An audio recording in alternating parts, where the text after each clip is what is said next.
Welcome back. This is Beyond the Box Score. I'm Dan Schneier. That's Jacob Gibbs. And a big shout out to the Beyond the Box Score community. Really been loving the comment section lately, both in show and out of show. So what we're trying to build here, a community. We've got another great show for you today. It's a jam-packed show. It's going to be a long one. That's kind of what we're known for at this point. And we're going to start at quarterback, and we're also going to go over our top trade targets for the week. But Jacob, before we do that, I would like you to tip off the listeners into your thoughts for this weekend. Give me a score prediction for Giants versus Chiefs Sunday Night Football. Let's go Giants 14, Chiefs 10. Just the worst game you've seen all year. Me and Dan both suffer through it and then come together on Monday, and Dan can laugh at me.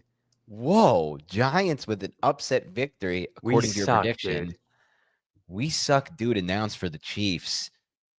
Wow, I did not expect you to go in that direction. I don't even think I was quite honestly prepared for it.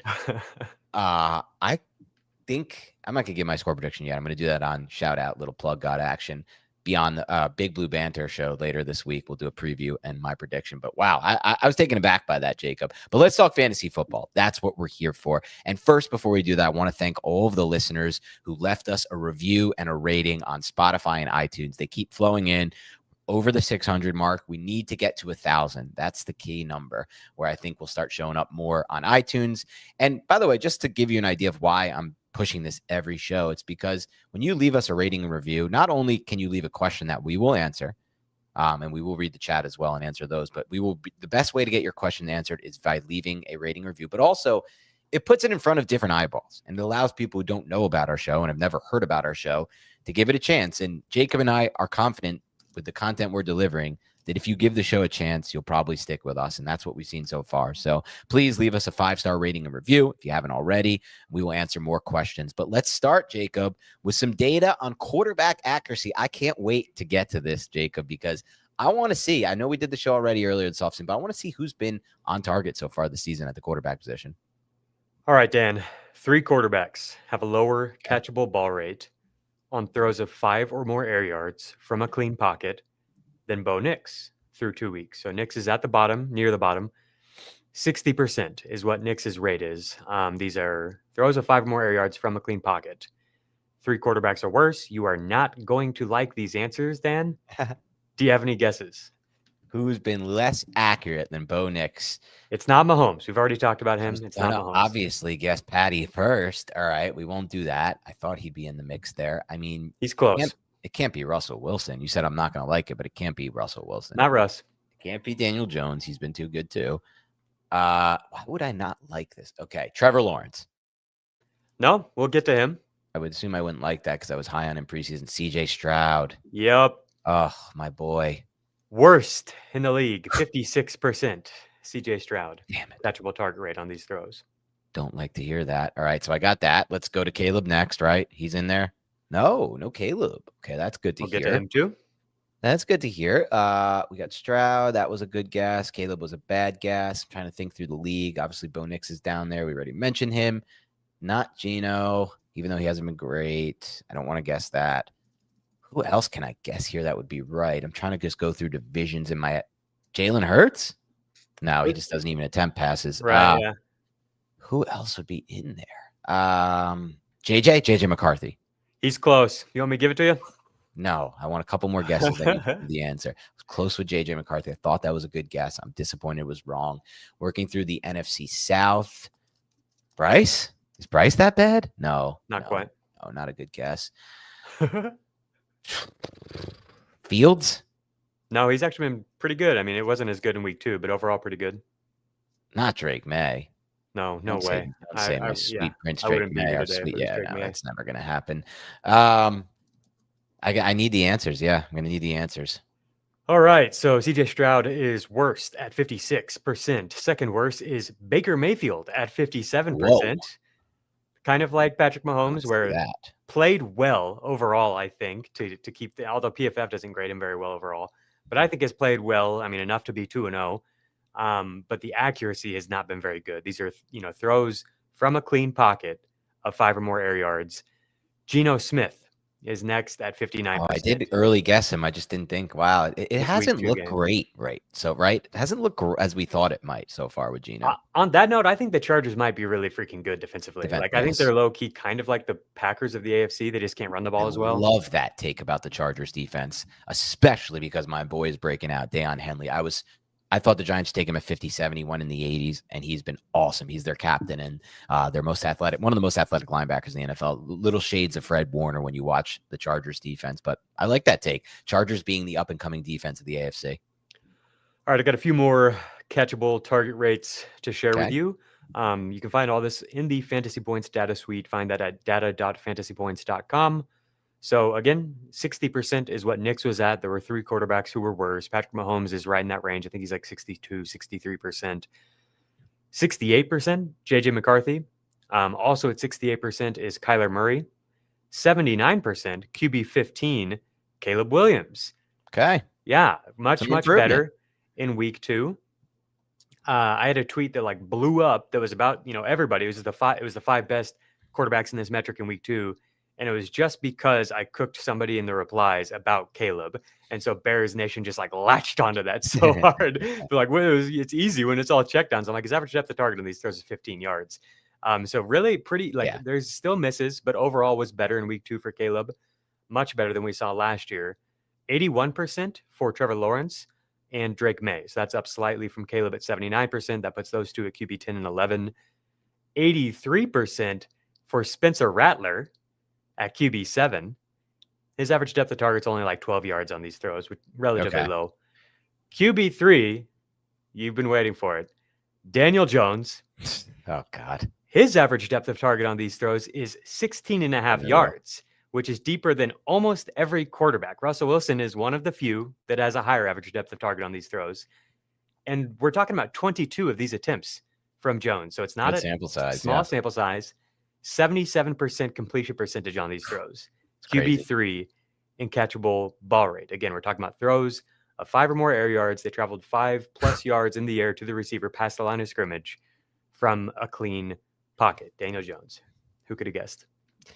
Yeah, it's been an unbelievable start for Daniel Jones in Indianapolis. I know he had a 97% first read target share, according to Fantasy Points data suite. But at the same time, I did see, and yeah, JC says in the chat, Dan told us how bad Daniel Jones was for years. He was bad. He was really bad on the Giants. And now I will admit, or at least so far I have to admit, a lot of that, I guess, had to do with the coaching and infrastructure. We'll see if this continues. But there was one play he made this past week that Nate Tice cut up and put on Twitter that was just like, I had never, ever seen him make a play that good with the Giants. So maybe he is improving with a different system. But let's go into a little bit more. Do you have anything else on catchable air yardage?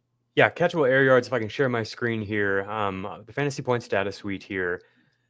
This is the total number of catchable air yards that each of these quarterbacks has created through 2 games. So you see Russell Wilson after the huge week 2, where we got all these yards from Malik Neighbors and Wan'Dale Robinson all the way up here at QB2. Only Dak Prescott is higher, producing 253 catchable air yards per game in that Dallas offense. There was a reason that Dan and I were so excited about George Pickens, and I think we're really only scratching the surface there. Also, here on the screen, you'll see each quarterback's first read target rate on these catchable throws only, as well as their highly accurate rate on these catchable throws, because not every catchable throw isn't, highly accurate is different. And there are things that affect catchable throws other than just the quarterback's accuracy. Defense can make it uncatchable, or just a receiver not winning at the getting to the ball and letting the defender get in. There are a number of things, obviously pressure and stuff like that. So these are all throws, not some of these splits I'll have pressure removed. These are all throws who's produced the most catchable air yards. And then the far right one is pass attempts into the end zone, just to show you who's thrown the most catchable end zone targets so far. So Dak at QB1, Russell Wilson at QB2, Bryce Young at QB3. To be fair, the number of throws and air yards and everything is just higher in general because they've been chasing points in both games. Justin Herbert, QB4, Daniel Jones, QB5, Matthew Stafford, Josh Allen, Drake May, Jane Daniels, Spencer Rattler, QB10, Caleb Williams. This is much, much higher than we had last year, where he was like near the very bottom each week. Jordan Love, Trevor Lawrence, Geno Smith, and Lamar Jackson rounds out the top half-ish. Patrick Mahomes is right in that range. Jared Goff, Joe Flacco. At the bottom, Brock Purdy and Mac Jones are here. We saw actually more catchable air yards with Mac Jones than Purdy. It was a pretty encouraging game in his Producer first Aaron start. is going to love that one. 1 game sample size. Yeah, he'll jump all over that.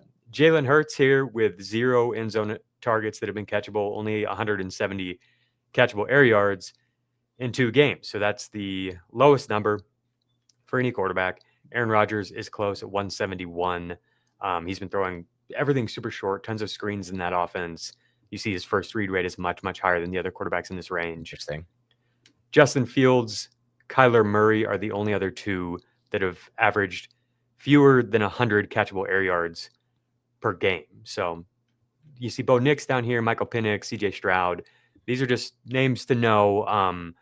If you're frustrated with the players in these offenses, this is probably why. Like this stat is pretty important in terms of like having a good idea of what kind of offensive environments we've got in the NFL. Yeah, I love it, and love to see Russell Wilson up top there. Good for Daniel Jones for being up top there. It means a lot for fantasy too, because it gives the receivers an opportunity to make plays on the football. Let's take a quick break to hear a word from our sponsors. Before we do that, though, I'm gonna have to do a little plug in here. Jacob, plug it up, baby. Leave a like right now. Hover your hand over that mouse, and I want to see you click that like button. Send me a little screenshot of you clicking the like button, and we'll answer your question on the next show. How about that? I need to do anything I can. I'm not above it, Jacob. I'll do anything I can to get likes on the show. Hit the like button now. Leave a comment. Just comment in the chat. We'll start to get the chat going. For a few more minutes actually before this break. Let's get a couple quick questions from the chat. You know, you left a question, you left a comment in the chat. We respect that. We like that. So we're going to answer that. And make sure you hit the like button. Tight end premium, Bowers. Would you trade Bowers for JJ and Chase in tight end premium? Sam B wants to know. I believe the question is he more valuable than them in tight end premium? In which case, yeah, I surely can imagine that it's would you trade him for those 2? Okay. Yeah, I'm fine with him over those 2 in tight end premium. I'm a little bit nervous about his knee, like if he's healthy, but we have reasons to be nervous about these 2 as well with the quarterback play. Okay, we got Sup Fools thank you, Thomas. Appreciate that. Johnny Airport coming in here. Dan is the plug god when it comes to solicitations and toilets. I don't know if that's a compliment, but I will take it a compliment. Thank you, Jose Guerrero, Joshua Guerrero, maybe Jasu Guerrero, who says, it took me 3 seconds. My bad. It takes 3 seconds to hit the like button. I will now update that and start saying 3 seconds. Bada bing, what should I have for dinner? Sushi or wings? Go with sushi, okay? All right. Let's get to the team by team. We've got a bunch to cover here, Big Dog. Let's just get it started and we can take a break at 15. Okay, yeah. Okay, fair enough. So I'm going to share my screen. I'm going to show you guys the receiving data for all of these teams, the usage data. So this is like, you know, you saw the quarterback side of it. What does it result in for the players? Who's accounting for the catchable air yards, the first 3 targets, all that good stuff here. So we're going to start with the Arizona Cardinals. It's been a massive first read target rate for Trey McBride, even higher than last year when he had by far the highest rate of any tight end. So that's all the way up to 39%. Marvin Harrison Jr.'s rate is down to 22%. I think it was around 27% last year. You can see here as well, I've got like average depth of target, the percentage of air yards and targets, and then like what percentage of their snaps they're lining up in the slot or out wide or in line at tight end. And then XFP, we're going to get into on our next show. That's expected fantasy points. And so I'll go through each wide receiver and tight end and let you know what we've seen through 2 weeks, what the roles are. We're going to do a running back show as well. XFP is that number. So for the Cardinals, it's really just funneled through these 2. And nothing has really changed in terms of the volume output. We're going to talk a little bit today about route concepts for Marvin Harrison Jr. that has changed. There's some reasons to maybe be encouraged that things could change. But as far as the actual result through 2 weeks, it's basically the exact same that we've seen in the past. So like I just don't have much optimism for MHJ. Sure. For the Falcons here, 39% first read target rate for Drake London. And that's with him missing part of the first game. And I think kind of being in more of a decoy role Yes. in week 2. I just want to bring that up. Script too in week 2. we're going to see that number drop a little bit probably with Darnell Mooney back. It was only a 13% first read target rate for Mooney in his first game back. I think that probably climbs up to about 20%. Sure. But I think London still is going to be near the top of the league in this number. The other number that I think is key to point out for him is his average depth of target is down slightly, and then his slot rate is down slightly. I think we're going to see him get back to his normal role from last year. I'm not super worried about it. The sample size is relatively small here. But like this offense too is super, super focused on two players typically. Kyle Pitts, though, shout out Dan again here, 20% first read target rate. And Dan, did you see the tweet I sent out right before we got on the air? It's yards after contact as receivers. Contact. Kyle Pitts has 42. No other tight end is above 30. So he's like clearly creating the most on his own on these targets at the tight end position. Another thing that stood out for Pitts is they're using him in motion a lot more. Yep. He has way more opportunities as the pre-snap motion man than he has in the past. His average depth of target this year is only 5.2 yards. That's down as well. So this is really interesting to me. He's obviously a talented player that hasn't quite been able to like deliver on this downfield oriented role. But they might be changing the usage a little bit. Mooney being back, I don't think really impacts his role that much because Mooney is used down the field. Right. And so if the short yardage stuff is coming for Pitts here, that's really interesting. The last note on the Falcons, then we'll go to break here. Ray McLeod is playing less this year than he did last year, and that's because Pitts is getting on the field. He has one of the highest route rates, 86% of any tight end, because they're getting him on the field for two tight end sets. They're using him in the slot a lot. And so that was kind of the original thesis behind Pitts, was that he could be somebody who's out there moving around playing all of the time. You see 36% slot rate, 23% out wide rate, so only 41% of his snaps coming in line at tight end. So this is all pretty interesting. It's kind of like what we thought we might get from Pitts. We're finally kind of getting it. So we'll see if this offense produces a lot of passing volume. He could be a pretty good fantasy tight end. Yeah, come to be on the box score for data on how Kyle Pitts, who we basically project, at the fantasy community projected to be number 2 target getter forever, just wasn't getting on the field, is now finally that number 2 target getter and doing a lot with it. But stay for me giving you advice on what you should get for dinner.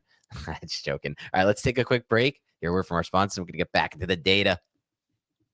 Hi. Novocaine? Novocaine! Novocaine is now streaming on Paramount Plus. You're gonna love this. Oh, you're strong! It's wildly entertaining and an absolute blast. I'm in. Novocaine, rated R, now streaming on Paramount Plus. All right, let's get back into this, Jacob. What are we looking at now? The Ravens data. Ooh, my favorite. Zay Flowers, my boy.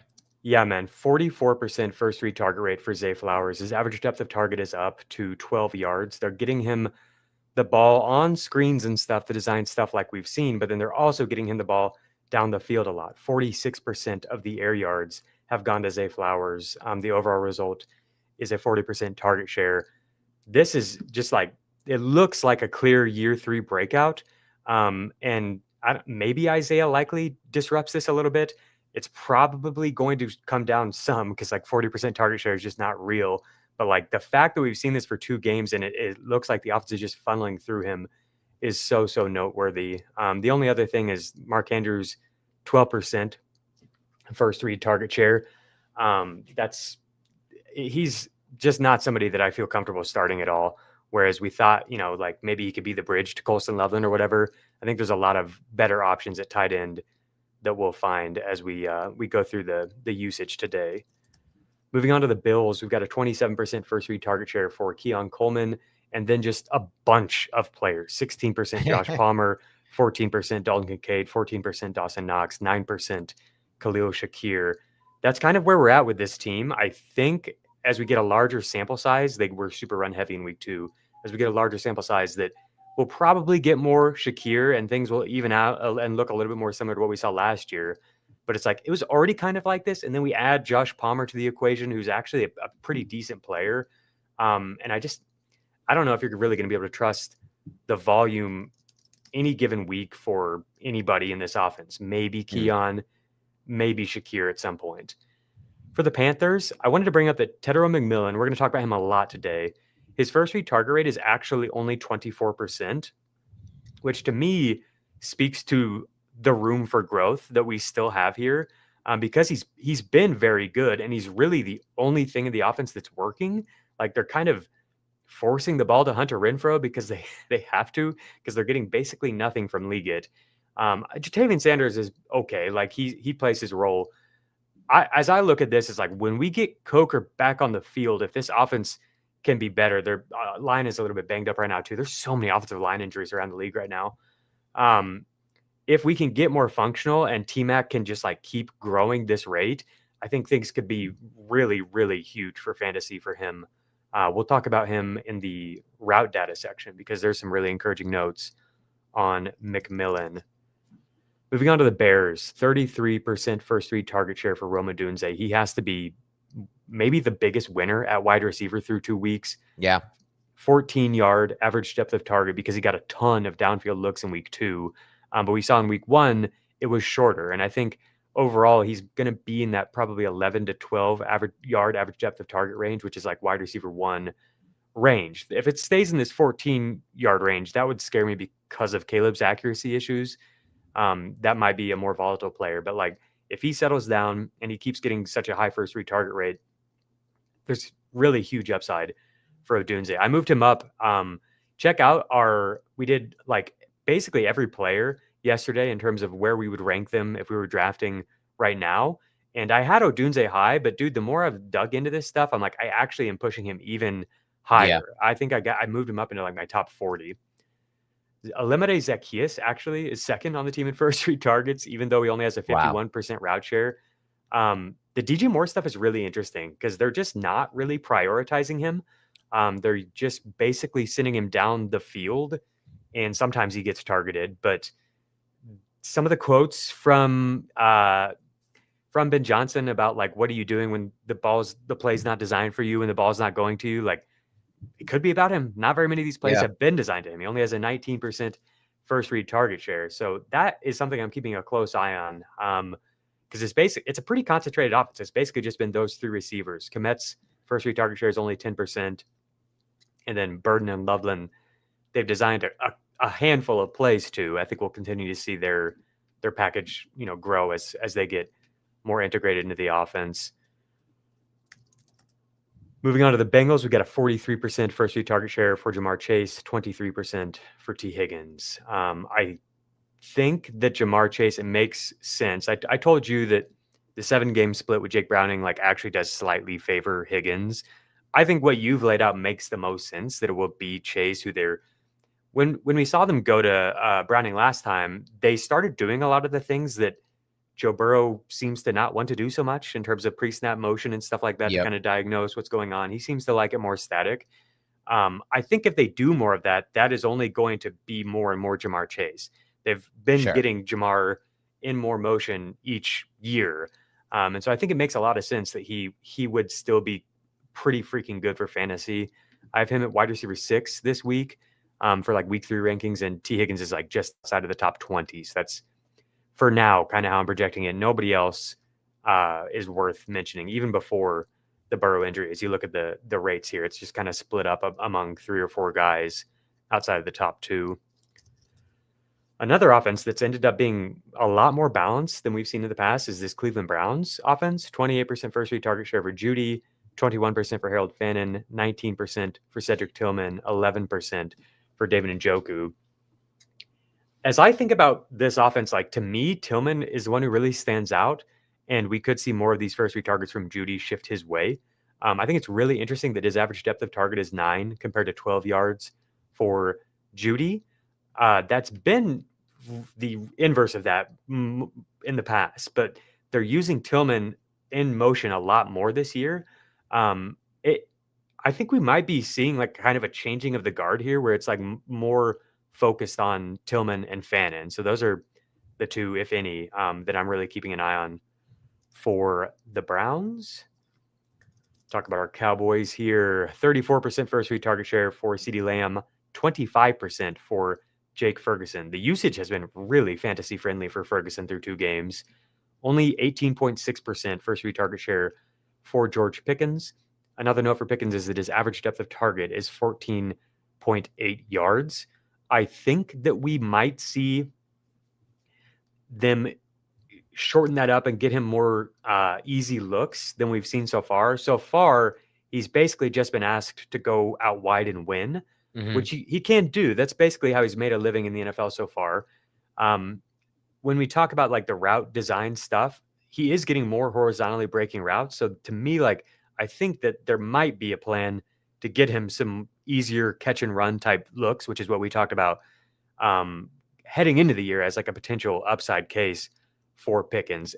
Until we see that, though, it's going to be a volatile projection week to week. You know, like even last week, he ended up having a good game, but like through the first three and a half quarters, it was like, oh no, he's going to give us 3 again. You know, like those weeks definitely could come if this is the role. That's what it's been so far. It's fair. But I mean, this rate feels really high for Ferguson, 25% first read target rate. That's like one of the highest of any tight end. Maybe that's who he is in this offense, but it wouldn't surprise me if that shrinks. Pickens gets more of those looks as he gets more used to the offense, and then Ferguson's just kind of the check down guy. But we'll see. The other small note is just like through 2 games, Pickens has drawn 3 separate defensive pass interference calls of like 100-something yards that could turn into big catches at some point. Yeah, for sure. He's been important. Denver Broncos, 29% first read target share for Cortland Sutton, 24% for Troy Franklin. Yeah, he's one of the hottest names to know for waiver wire purposes this week, and for good reason. He's looked good.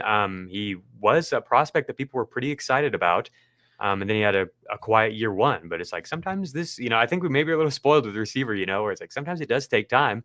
He looks pretty good, and the underlying volume numbers back that up. He had by far the highest first read target rate in week 2.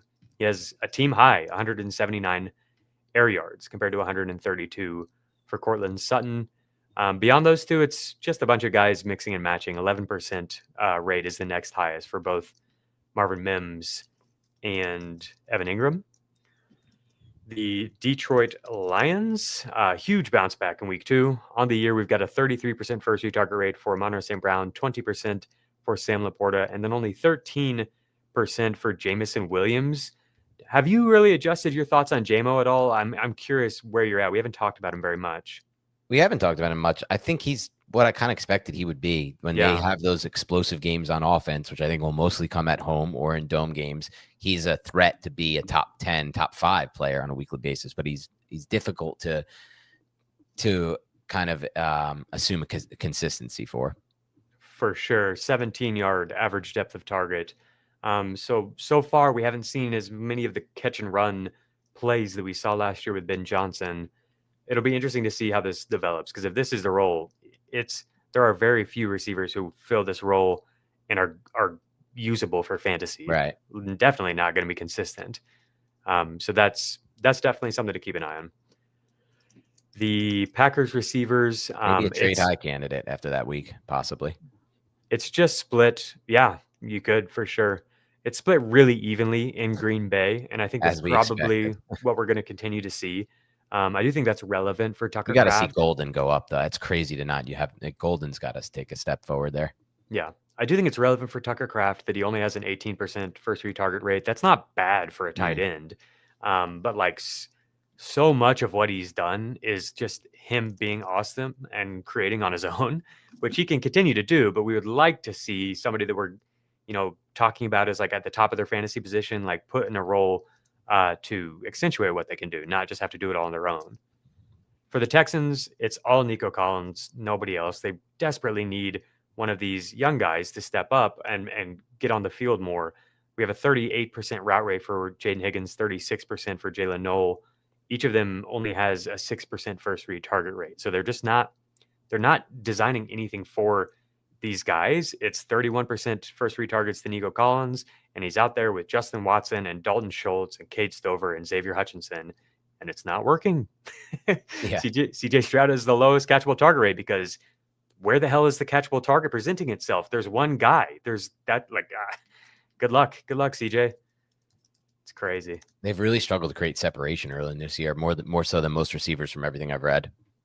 Yeah, plus the offensive line problems, just unblocked pressures, total mess. Always, like we saw last year. I don't know why, I don't know why we expected anything different. They lost their best offensive lineman and then just coupled it, just they're like, it's a new offensive line, but it's all like retreads who've sucked in other places. Like it's like this one bothers me the most. We got a question in the chat. What's wrong with Stroud? And people have like started turning on Stroud, and it's like, here's my guess. Here's my guess as to what's wrong with Stroud. Every week he goes to work and gets the crap beat out of him in front of millions of people, and that's what he's been doing for the past. His receivers aren't getting open. His offensive line isn't blocking, and no one respects their run game. It's just very hard to win like that.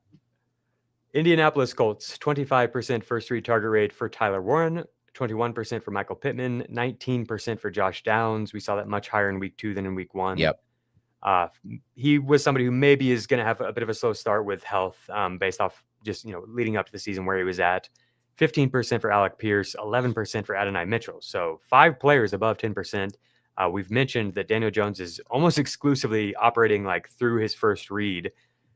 It's very interesting the way that this has come together here.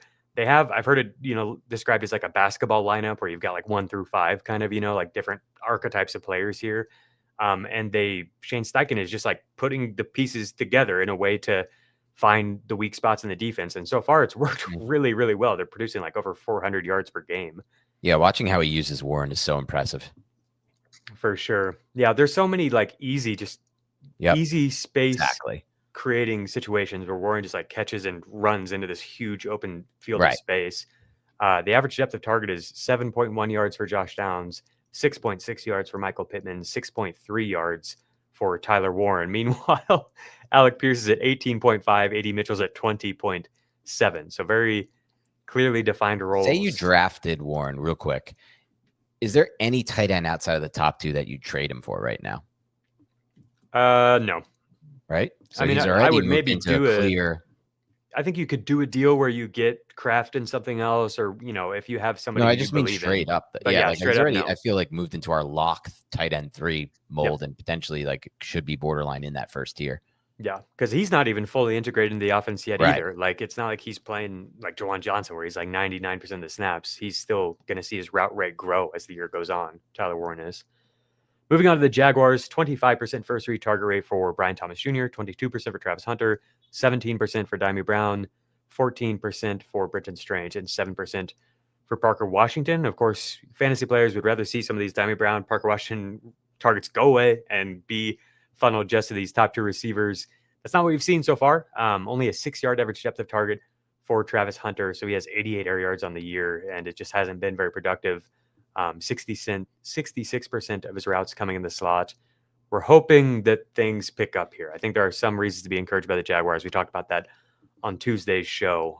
But what you're seeing here so far, these volume numbers are not very good for fantasy. Like the air yards are high for BTJ, but 25% first read target rate is just not very high. Right. And then Travis Hunter, like his route rate came way down in week 2. It's only at 65% on the year. Even Britton Strange, his route rate is only 65%. That's really not what you want. So yeah, I'm just not feeling very good about any of the Jaguars. Also not feeling very good about the Chiefs. 32% first read target rate for Marquise Brown, but we did see that come down in week 2. So like, what do we do with him going forward? I think you start him this week. But yeah, honestly, he was like barely inside of my top 30 receiver. 18% for Travis Kelce, 18% for Tyquan Thornton. I do think they're going to get Thornton more and more involved, but can you trust it? His average depth of target is 30 yards, so probably not. Meanwhile, everybody else is below 6 yards on their average depth of target. It's just a weird offense. Man, I will say this, though, as somebody who just trusts my evals to a fault, I loved Thornton out of Baylor. I thought his tape was awesome, and he had so much upside. So I am rostering him all over the place. I picked him up in so many leagues that he's basically free. You don't have to put in major region budget for him, and he's just talented enough that I would take a flyer on him. For sure. He had the best separation score of any of the receivers in week 2. And just when you watch them, he clearly pops. I think if Mahomes has got to hit him, but he did last week. Well, he missed one and then hit him. Yeah, he did. Missed a huge one. Yeah, he did. Raiders, 33% first read target rate for Jacoby Myers. He is cooking. He leads the league in avoided tackles on receptions. Wow. I think this rate's going to drop as Brock Bowers gets healthier, hopefully.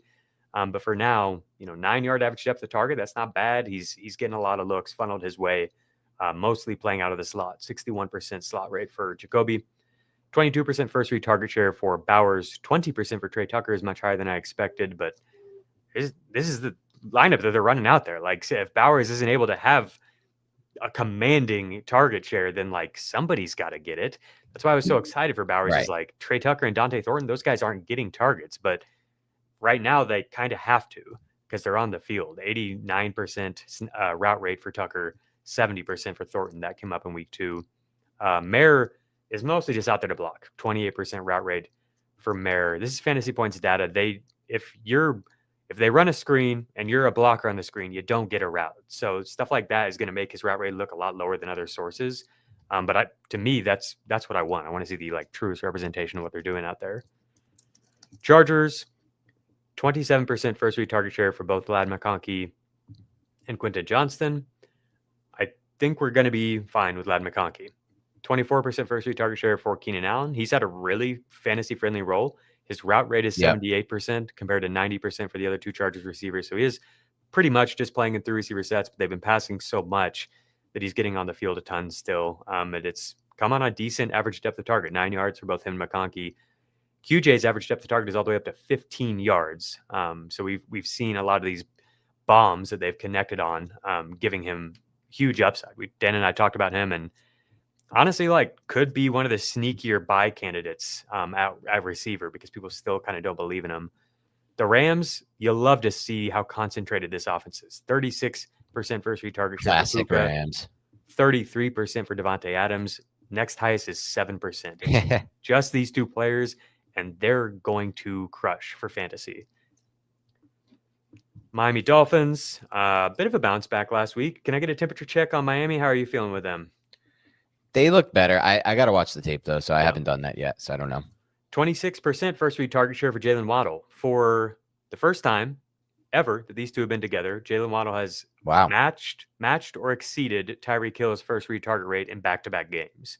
So, like, we kind of speculated might happen here, like Dave Richard kind of speculated might happen. It seems like Waddle might be stepping into a larger role. I do like his 12-yard average depth of target compared to Hill's 16-yard average depth of target. That seems a bit too high with the way that we're getting to it passing down the field right now. I feel a little bit more dependable with Waddle. Honestly, I'm getting to the point where I almost just want to rank Waddle higher. But Tyreek can just deliver one of those games at any point.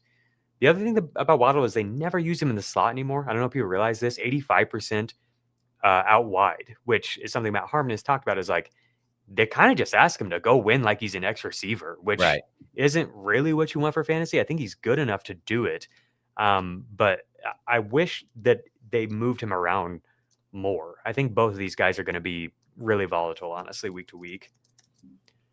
The Vikings, Justin Jefferson, the role is there. Beyond that, not much is happening in Minnesota. 18% first read target share for Jalen Naylor and TJ Hawkinson. When we get into all the separation scores and stuff later, you'll see Naylor's name at the very top of the list. His average depth of target is 18 yards, and JJ McCarthy hasn't played all that well. I doubt it'll be better with Carson Wentz, but like if there is a second player to bet on, it's probably him. But we know Addison is coming back soon. I think the only real takeaway here is like we kind of want nothing to do with Hawkinson. 76% route rate is not ideal, and he's not really getting the targets either. People are using 8th and 9th round picks on that player. Not us. New England Patriots, still just a 57% route rate for Stephon Diggs. And you'll notice here the route rates are weirdly low, right? Across the board. I think that's important to know. That's what is going on with this Josh McDaniels offense. It won't be that way every single week, but I don't know if you can really guess when it's going to be that way.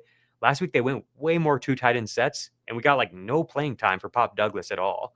Right. So Diggs is the only one that Diggs and Hunter Henry, 22% first read target share for Diggs, 18% for Henry. I think Diggs's number could keep increasing as he gets more playing time, but basically, I don't think you want any of these guys. Saints, 32% team high first read target share for Juwan Johnson, 26% air yardage share. That's really good for a tight end. Chris Olave, 28% first read target share, 19% to Rashid Shaheed. I like that the average depth of target is in the 9-yard range here for these 2 receivers. Shaheed, sometimes it can creep up into that 14, 15-yard range. But I don't think that's the way that Kellen Moore wants to operate this offense with Spencer Rattler under center.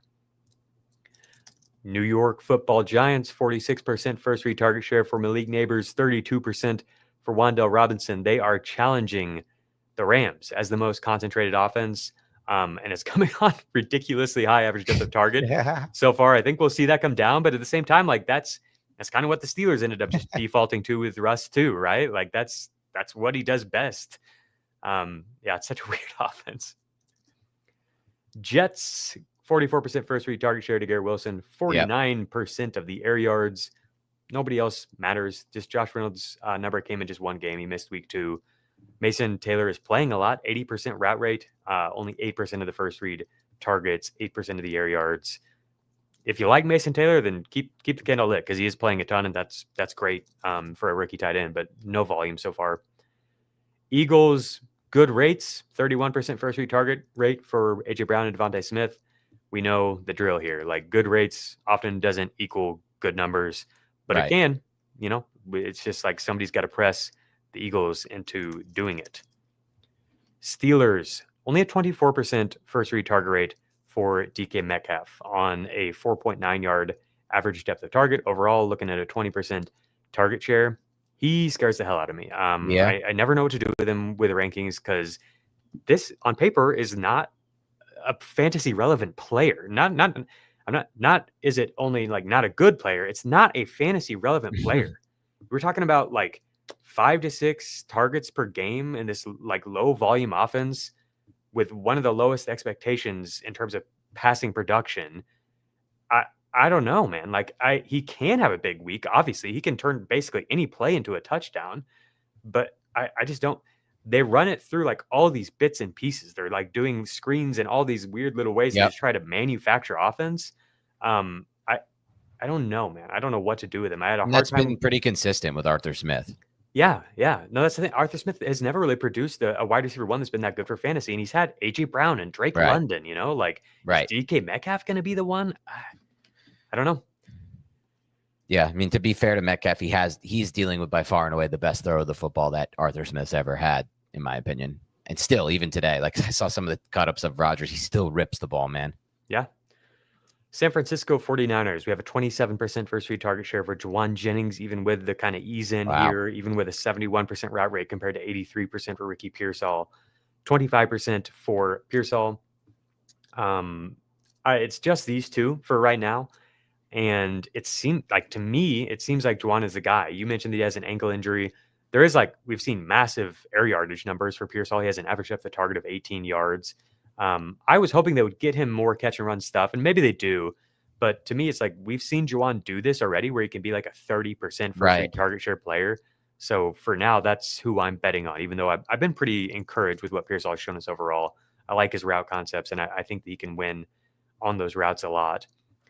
51% first read target rate for Jackson Smith and Jigba. That's the highest in the league. Adam Azer on our Monday show mentioned that they were kind of weird with the snaps in week 2. I think it's important to note that his route rate is 87%. So this happens sometimes. It happened to Bowers a little bit in week 1, where a player subs out for run plays, which you can't do all the time because it then is a tell for the defense. But I'm not worried about this. 87% route rate is totally fine. That's where most of these wide receiver ones are. 51% first read target on a 12-yard average depth of target with a 61% air yardage share. If this offense is good, which, by the way, Sam Darnold's playing pretty well. Yeah. If this offense is good and carries this forward, JSN could easily be like a top 8 receiver in fantasy and could push higher depending on how the touchdowns break. Yeah. Don't have much on Kupp. 19% air yardage share, 24% first read target share.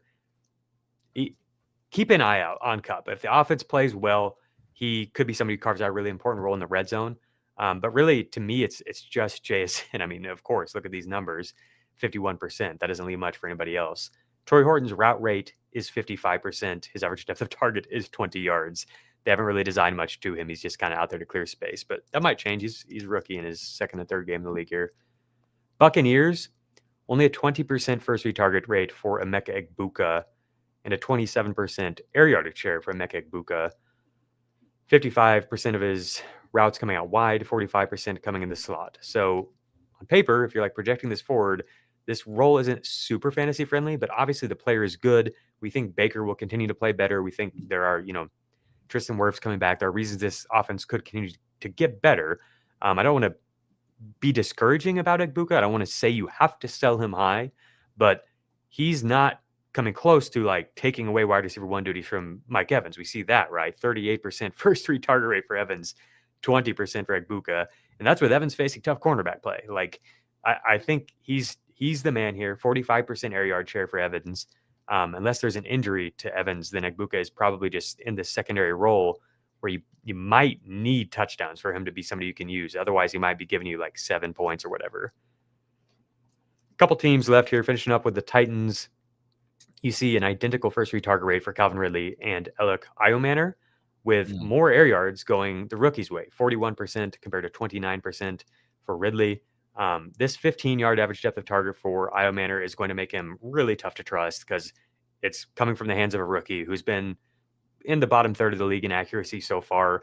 So a lot of these are downfield contested plays. There will be weeks where he has like 0 to 5 points, especially if the route rate doesn't come up. I think it's going to, but they've been mixing other guys in. So it's probably just Ridley as your best bet. But the fact that Iomanner is doing this kind of makes him tougher to place bets on too. So for now, it's kind of just wait and see how this shakes out. It wouldn't surprise me if Ridley gets back into like clear wide receiver 1 target domination, or if Iomanner struggles with some inconsistency at times here. But man, it's definitely noteworthy what he's done so far. Finishing up with the Commanders, 28% first 3 target rate for Deebo Samuel and Terry McLaurin, with an average depth of target of 4 yards for Deebo compared to 14 yards for McLaurin. I think this is basically what we're going to see. We did see Terry's number rise in week 2, so he could take more and more of this work. But he's not normally a guy who has a rate above 30%. He can push that high, but it's just tough when he's working down the field so much. The only other guy is Zach Ertz. Other than that, there's nobody here in this offense that you really need to concern yourself with for fantasy. All right. Hope you guys enjoyed that. It's a lot of data on the quarterback. Started with accuracy, on target rates. Then who are they looking for when they throw to their first read, which is basically what a lot of the NFL has become at the quarterback position. We're going to take a break, and we're going to get back with pass catchers. We've got a lot of good data coming at you for wide receivers and tight ends, who are the best separators in the NFL so far this year. But we will take a quick break, and thank you so much for listening to the Quarterback Show. Critics are buzzing about the new season of Yellow Jackets.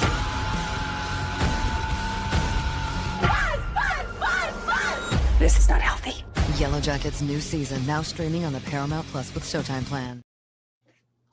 All right, it's Beyond the Box Score, and we are talking wide receivers, tight ends, all the pass catchers, data on them. Who are the best separators in the NFL? I can't wait to see this data, Jacob. Let's get right into it now. All right, so we're going to start with some tight end usage data and quickly make our way through that and get into the wide receiver separation stuff. Because, yeah, that is probably the coolest information that we've got here is like what type of routes these guys are running and who's winning on those routes. But definitely need to hit on the tight ends quickly. So tight ends here, I've got another report pulled up from Fantasy Points data. I mentioned this on the last show. It's sorted right now by yards after contact on receptions, and you see Kyle Pitts at the top, followed by Tucker Kraft, Harold Fannin 3, Travis Kelce 4, David Njoku, Trey McBride. Travis Kelce 4. I know, dude. That call's looking pretty good. Mm-hmm. Only kidding. We'll see what happens with him. I don't even. I don't think he's going to shy away from it. Like, I think it looks like a pretty good call. If he has that touchdown last week, we're like feeling hyped about him now, right? Yeah. Trey McBride, Tyler Warren, Brock Bowers. So yeah, creating yards after contact is something that good players do. And I think it's notable that Pitts and Fannin particularly, and Kelce, are this high on the list. But probably the most important thing at tight end is simply who's out there. Obviously that fluctuates in terms of importance from team to team. Like Mason Taylor is 5th in terms of route rate, but that's not as valuable as some of these tight ends who are below him. So I've got it sorted by route rate. 92% is where Trey McBride's at. That's the tippy top here at tight end. There's only a handful of guys above 80%. So this is something we'll track throughout the year. I just want to give you some frame of reference here and look at what we've got so far. Next, the route rate, you'll find average depth of target, which is typically going to be pretty low for tight ends. It's been high for somebody like Kyle Pitts in the past. You see, again, I'll bring in Mason Taylor. He has a high rate. Tucker Kraft's rate is like unusually high for where it's been in the past, where it's normally 3 or 5 yards or whatever. So that's pretty exciting. But yeah, let's start with route rate. McBride at the top, followed by Kyle Pitts. Dallas Goedert only played 1 game, but it was good to see his role when he was healthy. Juwan Johnson is next at 82%. And then Mason Taylor, Sam Laporta, Travis Kelce, Tyler Warren, all nearing 80%. Kraft is at 75% with David Njoku and TJ Hawkinson and Kate Otten. And then Zach Ertz, Jake Ferguson, also in that range. Once you get down into the 70-60% range, it gets dicey. Bowers has obviously not been healthy, but like this is where we find Mark Andrews. This is where we find Chig Okonkwo, Theo Johnson. I don't like the Hunter Henrys here. Like we talked about in the last show, like it's just been kind of weird in New England. I think his route rate will settle in the 75+% range. But some of these players I am a little concerned about. Like Jatavion Sanders has played well, but Brenton Strange, right. I don't know if you can actually count on them if their rate isn't higher. And then, of course, Dalton Kincaid, 57%. Like, nothing has really changed there. So if you can sell high on him, I would absolutely do that. Harold Fannon's rate did drop a little bit from week 1 to week 2. It's just hard to get 2 tight ends on the field all the time. There's really not any offenses that do that. There are some that try and get them on the field as much as they can. It'll still be never above like 40%. That would be the max, 35-40%. You're saying 40% of the plays with both with tight 12 ends, personnel. right? Exactly. Yeah. So this is where we're at with the Browns. It's like if Njoku's rate's going to be 85%, then Fannon's rate's probably not going to be approaching that unless there's an injury. Even though he is doing other stuff, playing in the slot and stuff like that, he's probably going to have to be in this 60-ish% range. And for him to be a productive fantasy tight end in this range, he has to be really good, which we have seen. He's tight end 3 in yards after contact. But I just want to bring that up because he's very cool as a player, very easy to get excited about. He's still a rookie tight end on the Browns who's only playing about half of the passing plays, Yeah, good point. And I think if they go to Gabriel, it's going to make things really ugly for that whole passing game. Yeah. Okay, so I've got end zone targets here. Only 3 players with multiple end zone targets at the tight end position. It's Mark Andrews, Dalton Kincaid, and Tucker Kraft. Kraft has 2 touchdowns on those plays. Kincaid has 1. Andrews has 0. I also think it's interesting to look at the percentage of plays that the tight ends are in line or not. So Juwan Johnson has only been an inline tight end on 23% of his routes. Zach Ertz also really low. Like these have been some of the most productive players at tight end. And there's nothing wrong with being in line because you can get really good matchups from that spot. But it is just interesting to me. Like, I think if you can unlock the, 70+% rate at the slot and out wide, then that just gives you access to more and more playing time, which is what we've seen with Juwan Johnson. Just looking at first read target rates, Trey McBride, again, very, very top, 39%. Juwan Johnson is next, 32%.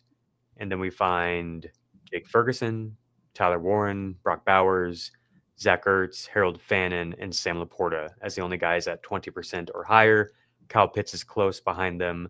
Travis Kelce is only at 18%. This has been so weird to me just watching them because, like, he's looked good when they get him the ball, and nobody else really has. Like, they were forcing all that stuff to Marquise Brown, but it's like, like this, it's nothing. Like, he's just like basically catching and falling down over and over. I wonder if we see this increase because it doesn't seem like Jalen Royals is going to be back anytime soon, and we still have 4 games to go for the Chiefs before Rashee Rice is back. So keep an eye on that because he really has played pretty well. Anything stand out to you? I mean, like, to me, it's like Trey McBride's numbers, and it's just 2 games, but Trey McBride's numbers are so good. Like, yesterday you were shocked, and I did eventually move James Cook ahead of him, but you were like shocked that I would even have McBride ahead of him. And it's like, this is a really unique role. Yeah, not on the McBride front. I wasn't shocked. This is what we said, right? Didn't we say this preseason? We're like, I don't really think Petsik's going to change. But everyone's like, oh, he's going to change this. Not really. And so it's actually getting even more pronounced. So I'm not surprised by that. But I think the real question becomes, everything we wanted Bowers to be, is that what McBride's going to be? Yeah, the reason I was so excited about Bowers, I thought there was a lot more upside. Yeah. To if the offense were to elevate, if he were to elevate as a player in year Right. 2. McBride, it's like I thought it would surprise me if it grew. True. But through 2 games, it has grown, even from where it was last year, which was really, really good last year. And he'll always be capped a little bit by the lack of touchdown upside. Yeah. Okay, let me give you some wide receiver separation standouts, and then we'll go to a break here. So you can find all this on Fantasy Points data. What stood out to me, I'm going to share my screen and then just give you some of the guys who stood out to me, but you can also look if you're watching on YouTube. So you've got Matthew Golden at the very top, the highest average separation score in the league. That's pretty exciting. You see over here his win rate is 8th, which is still good, but it's not maybe quite as much consistency for you're trading that out for the big wins. We'll see how that develops. It's just 2 weeks. But this is all very interesting to me. The big takeaways that I had, if you like this stuff, I did a thread on Twitter where I dug into it and gave takeaways. If you want to look at that, and definitely go check out the data suite if you're curious about doing your own research. But who stood out to me? Wide receiver 9, Rome Odunze. I'm going to bring him up a lot, but that's way, way better than his scores last year. And I think it's important to point that out as it relates to role. Playing with a coordinator who creates separation is really important. Look at how many freaking Green Bay Packers are showing up at the top of these lists, So I wanted to bring that up with Odunze. Naylor for the Vikings. That's a great point. Last year, Odunze did not look good in this metric, but, you get a functional offensive environment for him to play in, and all of a sudden he looks like one of the best receivers in the league. Another player who stands out to me is Marvin Mims here at wide receiver 5. 31 file that one away, by the way, Jacob, for next offseason. 31 route sample size. He's only a part-time player. He hasn't done anything with this yet, but this is way better than his rate last year. Last year, I had a 7% win rate. This year, it's at 23%. So keep an eye on that. Was a really talented player in college for sure. Hasn't quite translated the pros yet. Travis Kelce is tied in 1 in both separation score and win rates. Wanted to point that out again. And then Tedero McMillan, his data looks really similar to Jackson Smith-Njigba. And Jackson Smith-Njigba's data so far would be a career best in year 3. And through 2 games, this rookie has really similar numbers to him. I bring him up as a comparison because Jackson Smith-Njigba wins with his refinement to his game. He's not somebody who has this massive speed to just burn people with.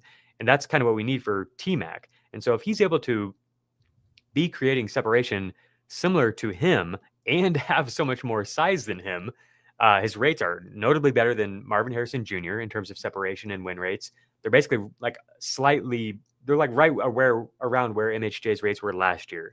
And they're better than MHJ so far this year. This is all just really exciting to me because a lot of people felt like he couldn't separate. And so they're like, we know he can win at the catch point. We know he can win after the catch. But is he somebody who's going to be able to separate against pros? So far, it's kind of a resounding yes, a really encouraging start for the rookie in Carolina. 2 more players I wanted to point out before we go to break are Ricky Pearsall and Jamison Williams. So they have an identical separation score. But I did want to point out that Pearsall's win rate is almost double Jamo's. Both of them are running a lot of downfield routes, but we've seen more consistent winning from Pearsall. That means for the separation score to be the same, that means Jamison Williams is creating huge wins when he does win. They're being graded as bigger wins, which is how they end up with the same score. I just think those 2 are very interesting players, and I just wanted to bring that up. Yeah. I'll keep tracking this and let you guys know both this and the route concept stuff that we're about to dig into. Probably after week 4, I think will be a good point to really get into this when we have a bigger sample size. Sounds good. Let's take a quick break. Hear a word from our sponsor, and we'll get back into more of the data. Critics agree Leadman is a hit. We roll the dice one last time. Men die. Oil companies don't.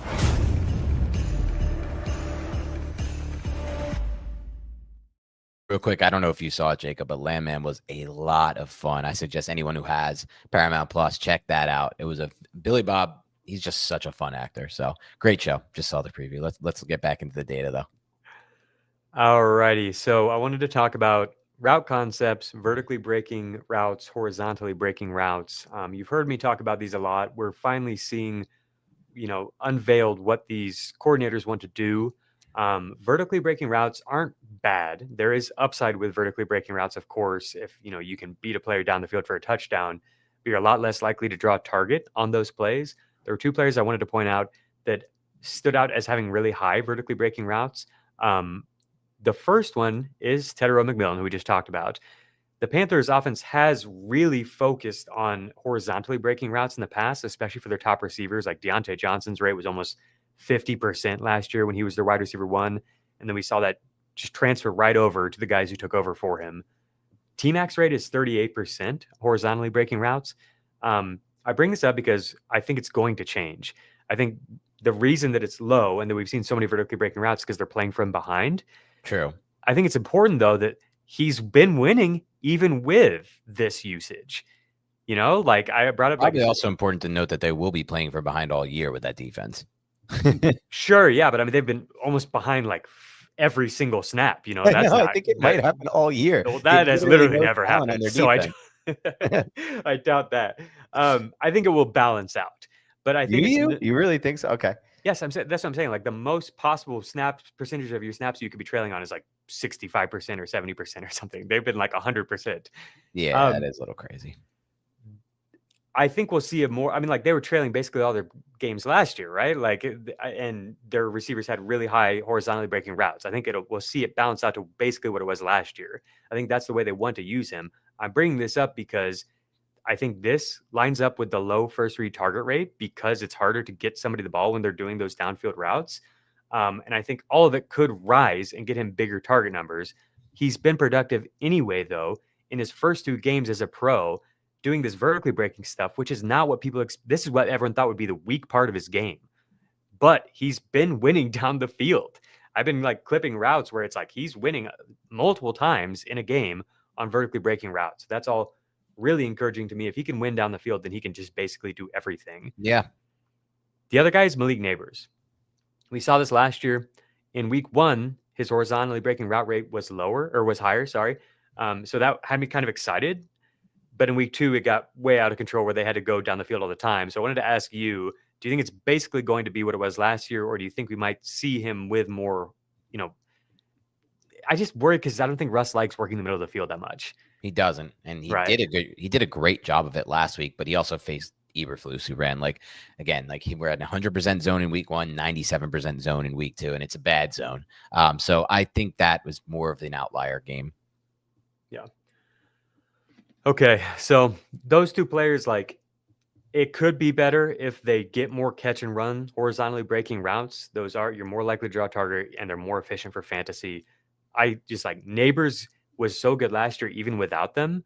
And I just like the idea of him getting them is so enticing, but it probably won't happen with Russ. Maybe if Jackson Dart comes in, that's something I'm speculating on, is like maybe we could unlock more parts of the field if he came in, but that's a lot to ask of a rookie. Yeah. Okay, so it's still early, but just a few names I want to run through that do have more horizontally breaking routes this year. If you are watching on the screen, you see that I've got sorted by the total route number in terms of horizontally breaking routes. And you can see right here is the percentage of their routes that have been breaking routes. Then you can see like what their win rates and success or separation scores are when doing horizontally breaking routes.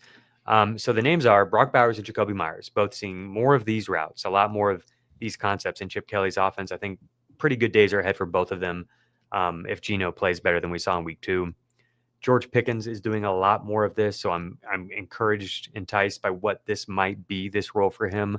Cedric Tillman, Marvin Harrison Jr., both guys who in the past have just been go win out wide guys. Yep. But their offenses are moving them around more.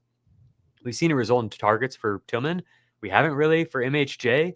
I just think, we don't need to beat this dead horse, but like it is probably not going to change unless there's a quarterback change. So this is noteworthy, and maybe things get better for MHJ, but I just don't know if he's going to be targeted, even if he is running more of these routes that are fantasy friendly. I don't know if he's going to be targeted on them. Devontae Adams has a really high rate.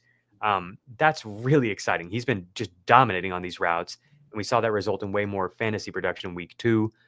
Nico Collins is getting more of these routes. Maybe if they can get the rookies going, if they can get Christian Kirk going, Right. then this can resemble something that works. But like so far, it hasn't been that at all. I did just want to bring up that his rate is higher than it was last year. Last year and the year before that, he's like the best vertical winner in the league. And so that's kind of all he did under Bobby Slowick.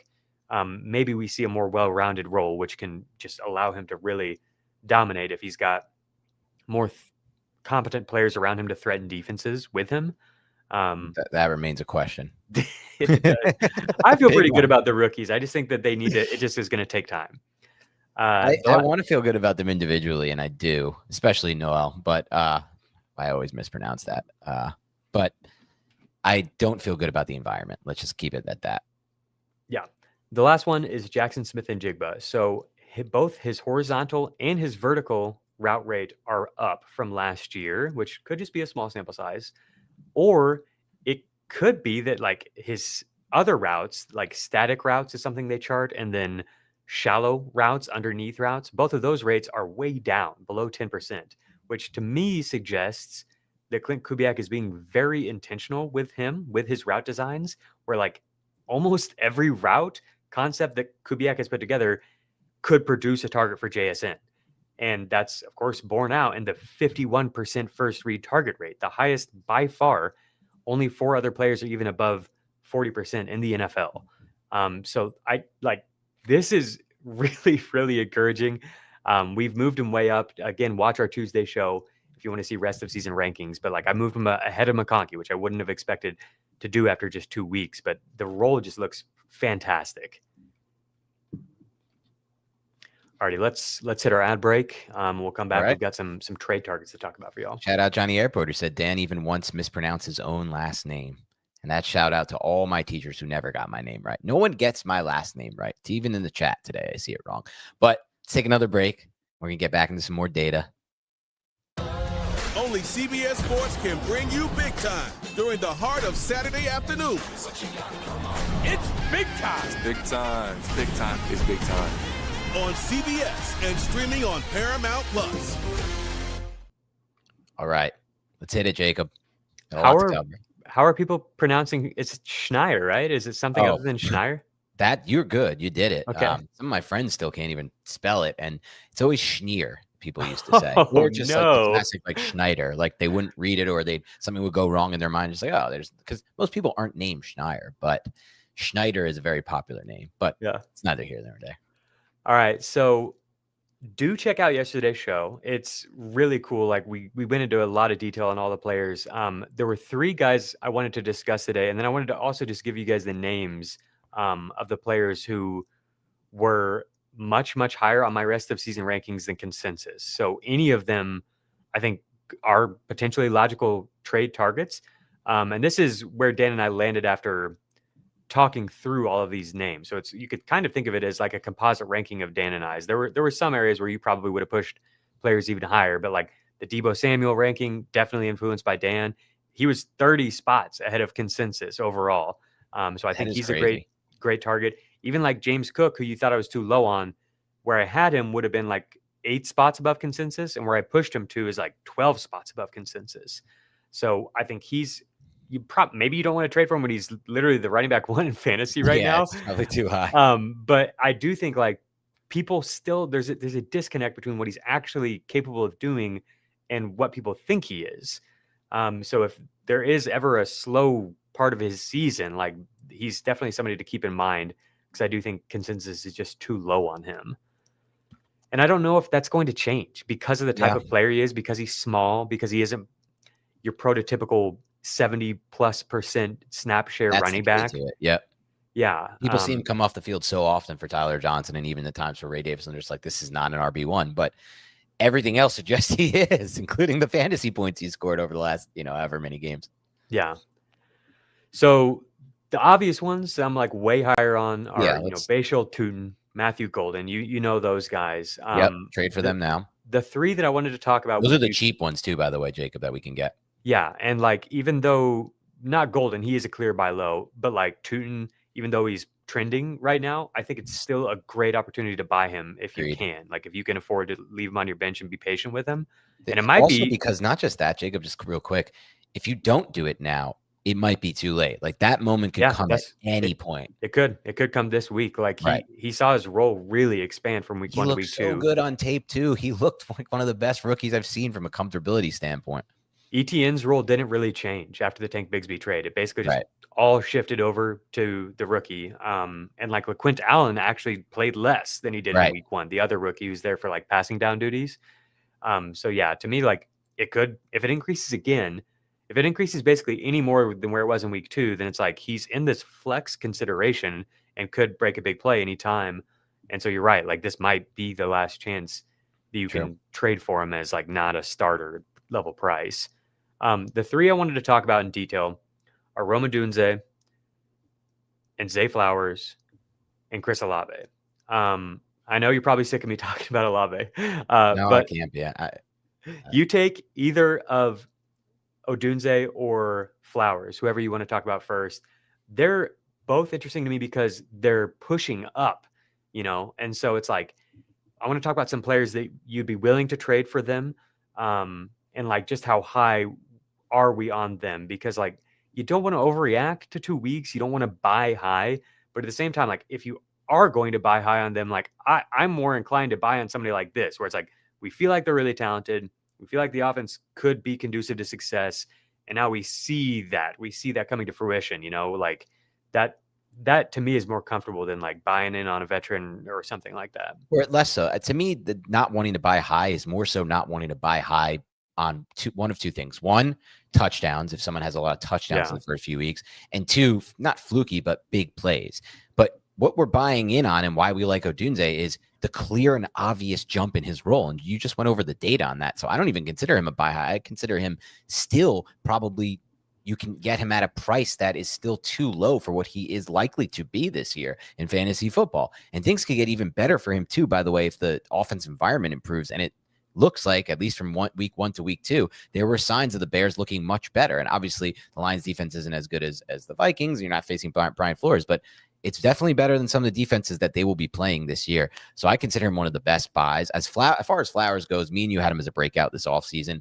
He is, to me, he's getting, all he has to do is catch a few more, like 8 to 10 touchdowns this year to be a clear wide receiver 1, given the role that he has and given how talented he is. He's also a year 3 player. We see year 3 breakouts all the time in the NFL. It's really become the year where wide receivers break out, or it used to traditionally be the case. A little less so recently because we've had so many quick breakouts from talented rookies. So I'm in on both of those for sure. Thinking of a few other players who might make the mix. You talked about some of the lesser ones. Let's see who else. I've got them. I want to focus on those players. Okay. Odunze, if I can share my screen here, I've got the players who I have ranked around him. So I want to ask you about some of them. Sure. Odunze or Tetairoa McMillan? Oh man, I love Tet so much. You know what? Odunze. Okay. Mike Evans, Cortland Sutton, or Odunze? Evans, Odunze, Sutton, in that order for me. Evans, Odunze, Sutton. Where are you at with that? This is where I'm at. You can see on the screen I've got him at 36 overall. Okay. 1 spot behind McMillan, 2 spots behind Evans, 3 spots behind Sutton. But I totally get it if you want to move Sutton down. Nix has not played well. You look at the quarterback play for these guys, it's Baker, and then I think Caleb and Nix and Young are all kind of in the same range. But like Nix has clearly been the worst of that group so far, whereas Caleb That's what I was thinking. Right. Caleb has actually probably been the second best of that group. So that if Caleb can be what he was drafted to be, if Ben Johnson can be who he has looked like, and Rome Odunze is a top 10 pick who looks awesome so far, and the role is centered around him, then he could push way up this list. I have him as a top 10 receiver for week 3. That's easily where he can land on a week-to-week basis if this role sticks. So above him, I just want to shout out one final thing with that, because you laid out the case. Shout out Mr. TD. It could also be unreal game script all year with this Bears defense absolutely falling apart from an injury standpoint. Yeah, I mean, yeah, like if I haven't even really thought about that because Caleb, it doesn't like I've had so much nervousness about what this Bears offensive environment is going to Yeah. be. But you're right, like there is explosive upside if we get into shootouts, if Caleb plays better, if Yeah. Ben Johnson is good, if any of these ancillary pieces are able to come in and kind of elevate the whole thing, like And all he's of a even sudden, winning in ways that he didn't always win at Washington. That's the cool part too. yeah. I mean, the Bears are third in projected points from Vegas in week 3, third behind the Ravens and Bills. Like that, the upside can get really, really high. This almost makes me want to buy low on Caleb too, to some extent. So yeah, above the group we just talked about, you find Zay Flowers is next in my rankings. This is 16 spots ahead of consensus. So I do think he's still one of the best buys in this range relative to like the perceived value. And the receivers you'll find above that are Brian Thomas Jr., Devontae Adams, Ladd McConkey, A.J. Brown, Jackson Smith, and Jigba. And of course, I have Rashee Rice here, which apparently is an insane way to live your life. That's 57 spots ahead of consensus. Wow, it's not that insane. We've already wasted 2 of the 6 weeks. So do with that what you will. It depends on your team context, whether you pursue someone like Rashee Rice. But yeah, is there anybody in this range, or how far do you think we are from Odunze being in this range? To me, it's like just last year, fast forward 365 days, Odunze, McConkey, Brian Thomas Jr., Jackson Smith, and Jigba, they're all pretty similar profiles. Right. And so now it's a small sample size, but we have some confirmation of him being potentially like this kind of a talent, what he was drafted to be. And so compare the offensive environments. It's Brian Thomas Jr. in Jacksonville, like his first read target rate, not as high as Odunze. Right. And his offense is pretty similar. Like in week 1, they had the 5th highest implied total. Vegas can push them up that high if they feel good about the matchup and everything. It's possible that Liam Cohen and the boys can get there, but like the vibes don't feel very good right now. It might just be better in Chicago. It might just be that Odunze is as good or maybe even a better fantasy player right now than BTJ going forward. Yeah. Seems crazy to me. It doesn't seem as crazy to me. It doesn't like so I love this is my favorite part about our show when we get into these kind of offshoot discussions. The only thing else, because all offseason we were kind of not shying away, but kind of just uncertain where we wanted to plant our flag with the Bears, because we're like, we know there could be some upside here. It's Ben Johnson's offense. There's obvious upside, but where are the targets going? There's so many competitors. We now know what it is, or at least we know what it is through 2 weeks. And that's the only thing. Like, do we see more of a role for Loveland and Burden as the season goes on? And does that take away from Odunze? That's my only concern there. For sure. Another point people are bringing up is the run game's not working at all. And I think your point is valid. I think that it's working. It's creating yards for contact, but Swift sucks. Right. Yeah. What Dan is talking about is like the Bears offensive line and the scheme is working. Swift is doing nothing beyond what's there.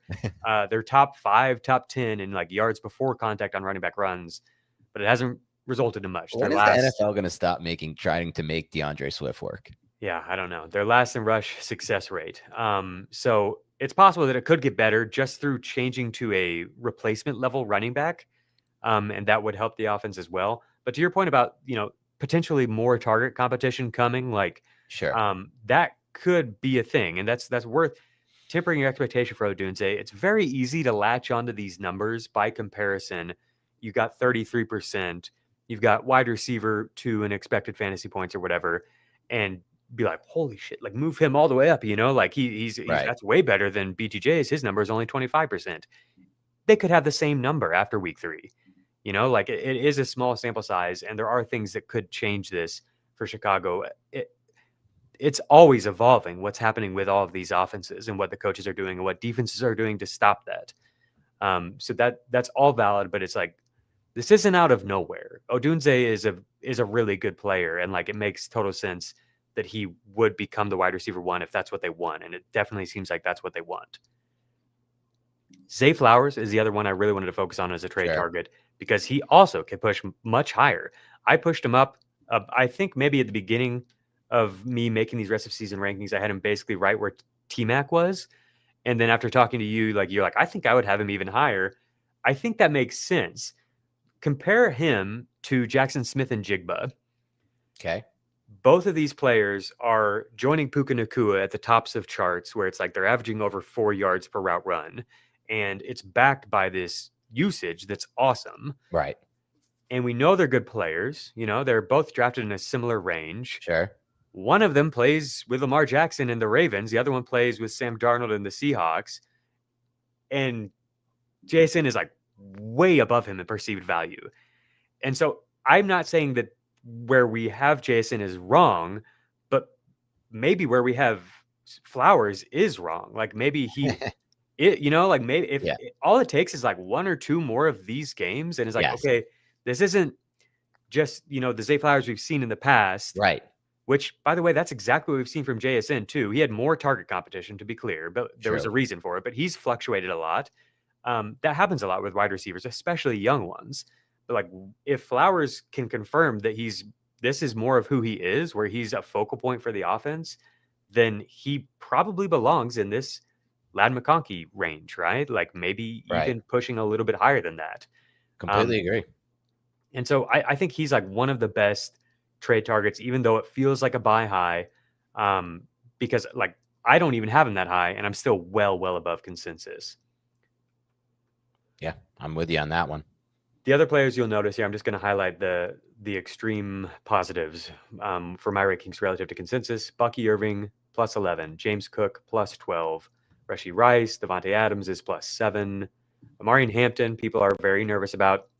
I don't have a lot of great compelling reasons to believe to convince you to believe in him. Najee Harris had more touches than him last week. It feels bad, but like, would it be any surprise at all if week 2 of a rookie season was the most feel bad point of the whole season, and that was like the clear window to buy? That's where I struggle a little more with this one because of how bad the run blocking's been. Yeah, I think that's totally fair. Totally fair. Cortland Sutton, I've got it plus 8. Still higher than consensus on George Pickens, even though I'm a little bit nervous that he's not seeing more easy looks. Stay high on that. They're going to be in shootouts all year. I'll stay high. Tucker Kraft plus 11. Debo Samuel plus 30. He's still being ranked that low, Debo. Wow. It's crazy. Bill Krosky Merritt plus 14. Bashal Tootin plus 42. RJ Harvey plus 15. Don't want to be super aggressive in going to get these guys. It's kind of like Rashee Rice. It's like, if you don't need them right now, then definitely. But otherwise, don't let this influence you too strongly. You got to do what you got to do. Get yourself some points. Somebody who might get you some points is Jaylen Warren. He had a snap rate above 70% in the first half of week 2 and like was looking like the every down back pretty much. And Kenny Gainwell was back to the role that we've seen from Gainwell for his whole career. They've got a matchup against the Patriots where I think we could see Warren just go for like 130 yards. That wouldn't surprise me in week 3. And this might be like the cheapest you'll get him all year. I don't think we're going to see Caleb Johnson anytime soon. Juwan Jennings plus 31. We know who this guy is. He can be a fantasy monster. Jacoby Myers plus 11. Chris Olave plus 17. And this is the last guy I want to talk about is Olave. Kim Scadaboo plus 14. Matthew Golden plus 43. All right, let's talk about Olave. The Saints, we already highlighted at the top. We started with the quarterback play. It's been better than expected. I think than anybody could have expected.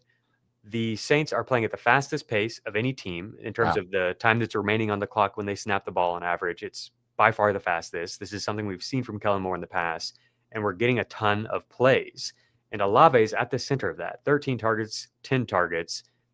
It hasn't resulted in anything huge so far, but this is a player who's, in terms of talent, probably, Matt Harmon's work, like any grading system that you'll find for the most part, draft capital, yards per out run, all suggest that he's in this elite tier of players that like Drake London and players like that are found in, like above the Zay Flowers and Jackson Smith and Jigbas in terms of draft capital and all of that. I know that the offense isn't as good, but it's also not as bad as we thought it was going to be. And Olave's at the center of it. He is tied with Zay Flowers for the most routes in the league as the pre-snap motion player. And so all this is coming together. It just hasn't been a lot of points yet. And this is already a player who I think people were a little bit too low on Yeah. And so nothing has changed in terms of perceived value, but something has changed for us. We've got confirmation of the role, and we have an indication that the offense could be a lot better than expected, but the price hasn't changed at all.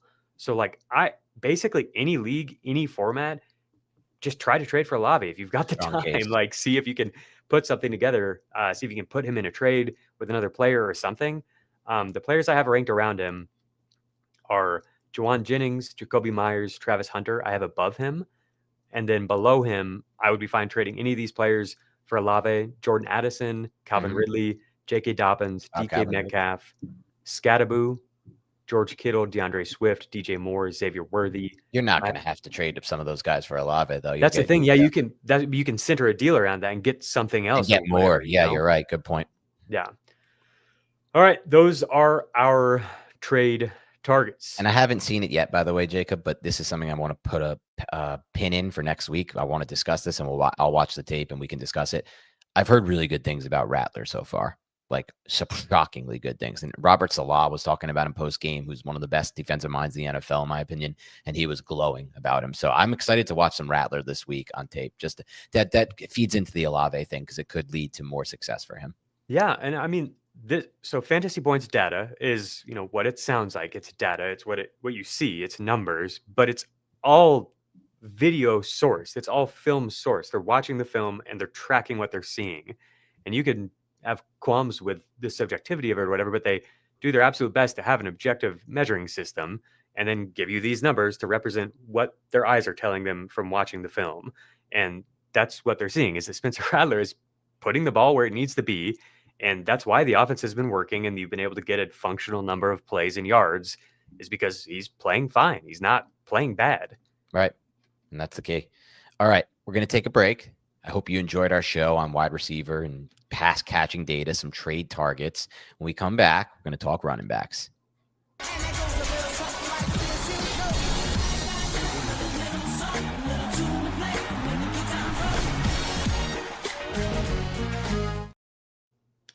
All right, this is Beyond the Box Score. I'm Dan Schneider. That's Jacob Gibbs. We're talking running back data today. Advanced rushing data, expected fantasy points, volume rundowns. This is just everything you need to know about teams' run games right now, and I can't wait to get into it. Let's start right now, Jacob. The running back show. A lot to cover here. First, I want to point you to the thread that I put together. Have you seen this, Dan, on Twitter? I try to do this each week, but it is time consuming. But I'm putting together a thread where you can find each backfield, how things have been split up. So let me find that and share it on the screen, and you guys can find that. It's got your boy Cam Scattaboo as the cover photo.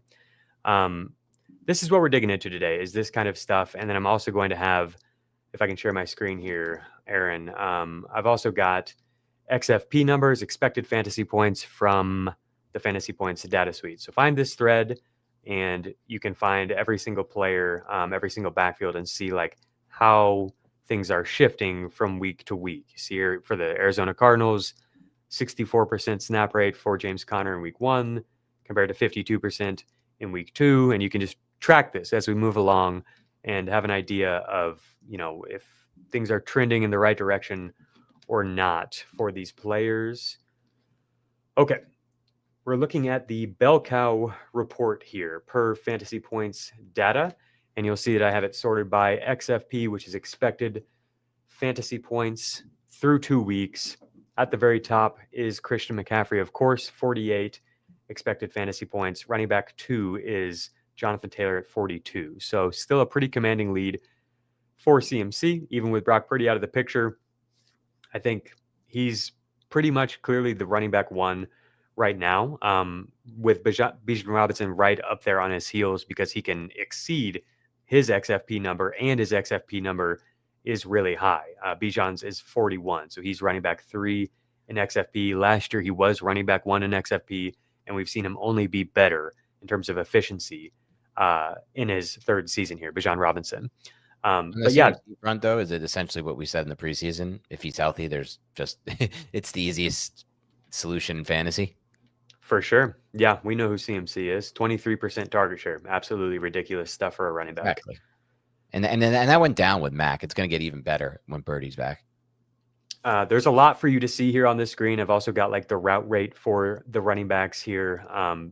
Bijan Robinson is 76%, Christian McCaffrey 72%, Devon Achane 69%, Bucky Irving 63%.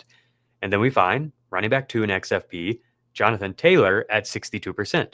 This is unusual for him. Yep. He's not typically a high route rate running back, but he's on the field for basically every play for them right now.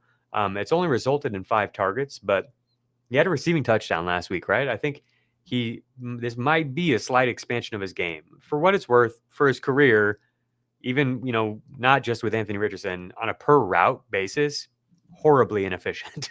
So I don't think we should expect him to just become this like huge 3-down running back who's scoring a lot of receiving points, but we'll take any extra points we can get. And we know that targets are valuable for fantasy running backs for sure. And that's why you see JT up here with the RB2 XFP tag through 2 weeks. In terms of my rest of season rankings, he came in at running back 5, I think, running back 6. And I'm curious what you think about that, Dan. You have running back 6 behind Bijan Robinson, Jahmyr Gibbs, Saquon Barkley, CMC, and Devon Achane.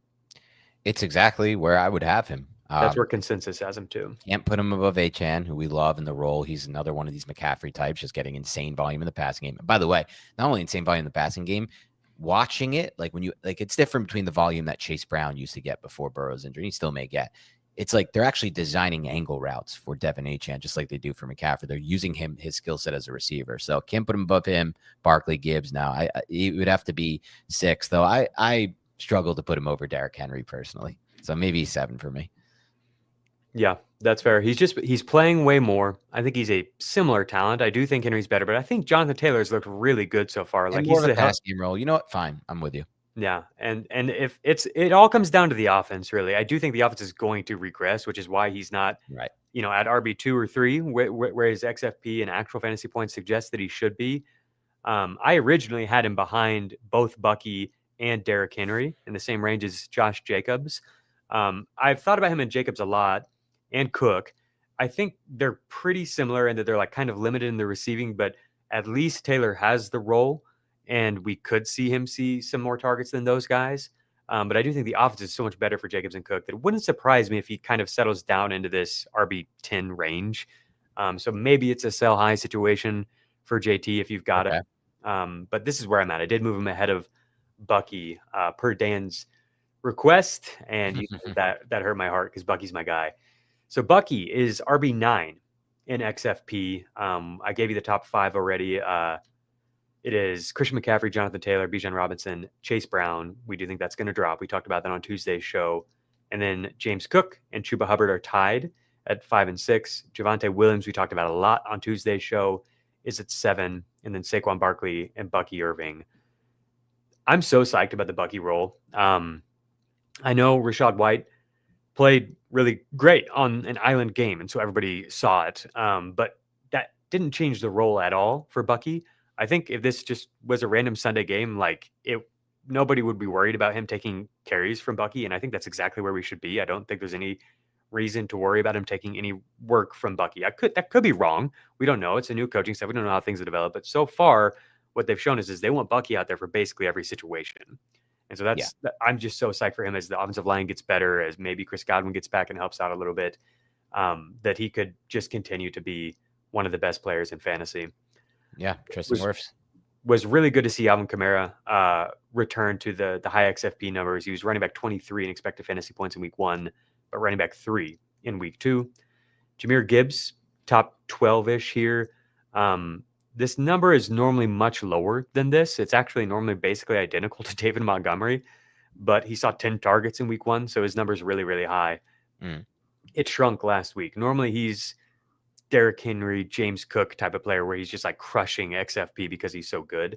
But you don't know how things will shake out, it's 10 targets is not nothing. It was a weird game against a really zone-heavy Packers defense. So it might not happen again, but it is a new coaching staff. If he were to see his target rate rise, which we think could happen, he's a really talented player, then all of a sudden Jahmyr Gibbs is in this higher XFP range and can be, who people thought they were getting when they drafted him in the top 3 or top 5. A few more guys here, and then we'll go to break. We've got DeAndre Swift at running back 12 in XFP. So we've talked about him a lot. No point disparaging Swift over and over, but this, shows how valuable this role could be if it goes to Kyle Monangai or Roshan Johnson, or if they were to make a trade or something like that. We've got the yards before contact. We've got 4 targets per game so far for Swift. His route rate's around 50%. His snap share is one of the highest in the league, and the offense has been pretty good. So add it all up, and you've got, a top 12 fantasy running back in terms of expectation. Devon Achane, Josh Jacobs, Ashton Genty follow that. Kyron Williams at running back 16, James Conner at 17, Jalen Warren at 18. And then you get into like Dobbins, ETN. I wanted to bring those 2 up because I just worry about them a little bit that the floor is going to fall out at some point. It might be later in the season, but it feels almost inevitable that it will. And even if it's not through getting taken over completely in the backfield, it's like this right here is relevant. Like neither of them are getting very many targets. We could see those numbers increase. Both of these offenses have the potential to produce a lot of running back targets. And so it could go to them, but like 19% route rate for J.K. Dobbins is insanely low. You don't see anyone else that low in this range. I mean, Cam Scatterboos is higher through 2 weeks, right? Like that's crazy. It is. And then like even ETN, like 46% is good. It's fine, but it's lower than Amari and Hampton. Like it's not really, it's basically the same as Josh Jacobs, which is kind of weird for ETN, who's like playing a lot. They haven't really involved him as a receiver all that much. I think he could be used more. We'll see what happens there, but it could be tuned, or it could just be that they really like LaQuint Allen on passing downs. And so this number is kind of capped all year long. He's playing so well. The line is playing well. The scheme is working well and creating a lot of yards before contact. So you don't have to sell him, but there's I think a very real chance that this is the highest that ETN's value will be all year. I'm more likely to want to sell Dobbins than ETN. Sure. I just have for ETN, fair. I trust the scheme. I trust the talent. With Dobbins' injury history, and I'm not as high as I thought I would be on the Broncos' ability to generate run game, mostly because I think Nix is going to potentially have a big regression year that slows down the entire offense. Yeah. A few more names to point out. Jordan Mason is all the way down at running back 36. Aaron Jones is running back 40. That's maybe all going to become one player, consolidated into one number, which would be much higher than this. Yeah, because Jones is hurt. But this just shows you like how bad it's been in this offense. They have the fewest plays in the league. So that is just something to know. I think welcome Carson Wentz for 2 to 6 weeks. I think people remember how bad he is at football. Yeah.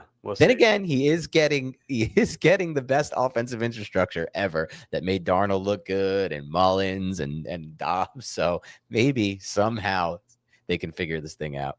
I think they're going to feed Jordan Mason on the ground, but this shows you like that isn't really that valuable for fantasy, right? The two of them combined have 8 targets combined. So temper your expectations, but I mean, it wouldn't surprise me if he comes out and runs for 115 yards and a touchdown or whatever on 20 carries, this next week. I think I have him as a top 12 running back this upcoming week. Similarly, Zach Charbonnet and Kenneth Walker are running back 34 and 35 in expected fantasy points. There's only 4 targets between the two of them. That is not what we signed up for with Clint Kubiak. He has not been who we've seen in the past. I don't know. Like it's just 2 games. I don't know what to expect going forward. But it has me a little bit nervous. I think that this could be a lot better, but it's like, if it continues to be split between 2 players and there's no targets, that's terrible for fantasy. It doesn't matter how good they are. The last one was Breece Hall. Might not matter how good he is. He has 4 targets in 2 games. He has a 36% route rate. He's running back 28 in expected fantasy points. Behind Nick Chubb. Behind Tony Pollard. Pollard, I guess, is a good one to bring up too, because he has all the work, and this is what it's amounted to. Tyjae Spears is probably coming back at some point. with that said, I think Tennessee's offense is going to produce better than it has, or could produce better than it has. Latham comes back. We don't know, but like, yeah, some of these players, like, it's just, I think XFP is a good balancing force here for like snap rate and route rate and stuff like that, where you see Pollard at the very top. And like, I'm tweeting out videos and being like, don't forget how awesome Tony Pollard is, because I love him as a player and it's fun to watch him. But it's like, this offense has not been producing it's not producing in a way where you'd expect fantasy points. And that's what we're getting is like 8 points per game, right? Yeah. I'd rather have Jaylen Warren than him right now. It's just kind of a weird spot to be in with that. Interesting. Yeah. All right. We're going to take another break and we're going to get back with some more RB data. You can always count on Sundays with the NFL on CBS and Paramount Plus. So even if you can't count on accurate expiration dates, that is a rookie mistake, or people appreciating your fashion sense, Jim, the crowd is not on board here. you can always count on Sundays with the NFL on CBS, streaming on Paramount Plus. Glad we wear our good jerseys. Yeah. Get ready. Wait a second. I thought we were going tubing. All 3 Sonic the Hedgehog movies and Knuckles are now streaming on Paramount Plus. And everyone loves it. Every adventure. Just try to keep up. Every face-off. This ends now. And every moment that will have you saying, where have you been my entire life?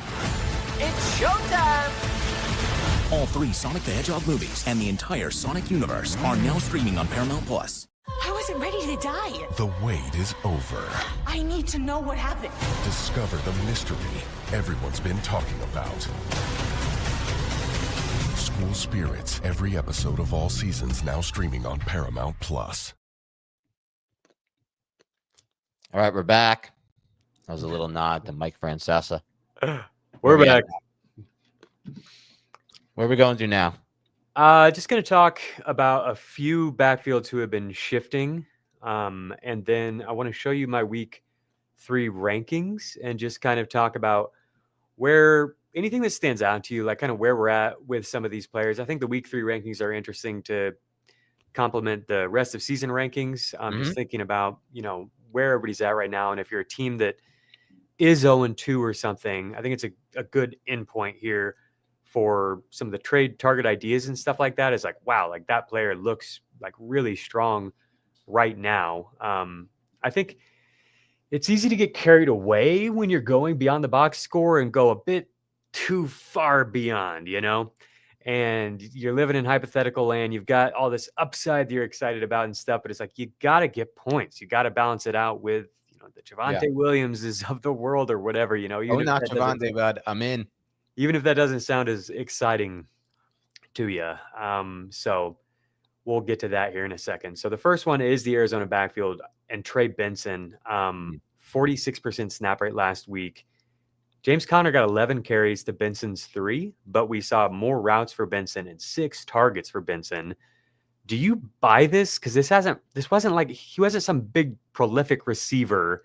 That wasn't part of his profile really. And Conner's been able to play that role in the past, but they've also wanted to, complement him with a Amari DeMarcado type of player at times, if Benson gets this role, it's interesting, especially as you brought up, their secondary is real banged up now. So if they find themselves trailing, then it could be like, I've got Conner ranked really low this week. I've got James Conner like outside of my top 25, I think. Any thoughts on Benson? Yeah, I want to make it clear. When I watched his tape at Florida State, I thought there was a lot of meat left on the bone as far as the passing game goes. When they did use him, he was really good. He looked like a natural receiver, and there were multiple times he made big plays in the screen game from a timing standpoint. I actually do think he is a good fit for that role. They didn't use him there last year. Maybe they didn't trust him yet. Now they do. I'm very intrigued by Benson. I find him to be like an interesting bench stash trade candidate type player. Not because I don't believe in Conner, but because, just looking at the history of the situation, Jacob, we can assume a Conner injury is definitely a possibility at the very least. Yeah. Okay. What do you think about him compared to the rookie running backs that we like so much? Like, is he that much different than Tootin? Yes. He's different than Tootin to me, because I think it's possible Tootin's so good that he takes over the main role there. I don't think that could happen for Benson. So that's why we have Harvey Scadaboo Tootin ahead Yeah. of him. Yeah. But I think it's just interesting. Like, he might end up playing a role that matters, and like you said, there's definitely upside for him to step into a huge role if something happens to Connor. And I think the fact that he's getting the receiving role is encouraging. Where like it might be a 70% role or something if Connor goes down. He might not like lose much of that receiving role. That's a really important part for handcuffs. Is like if they can play those passing downs, then they can step into a 70% role instead of a 50% role or whatever. Right. The next one I wanted to bring was Chuba Hubbard, because his route rate was higher than we've really ever seen it. It pushed above 70% twice last year, and that's where it was at in week 2. And we've seen a receiving touchdown in each week. We saw 6 targets in week 2, 5 targets in week 1. His route rate was 48% in week 1, and that jumped up to 73% in week 2. This is, people have made fun of his hands. It's been like that bad as a receiver.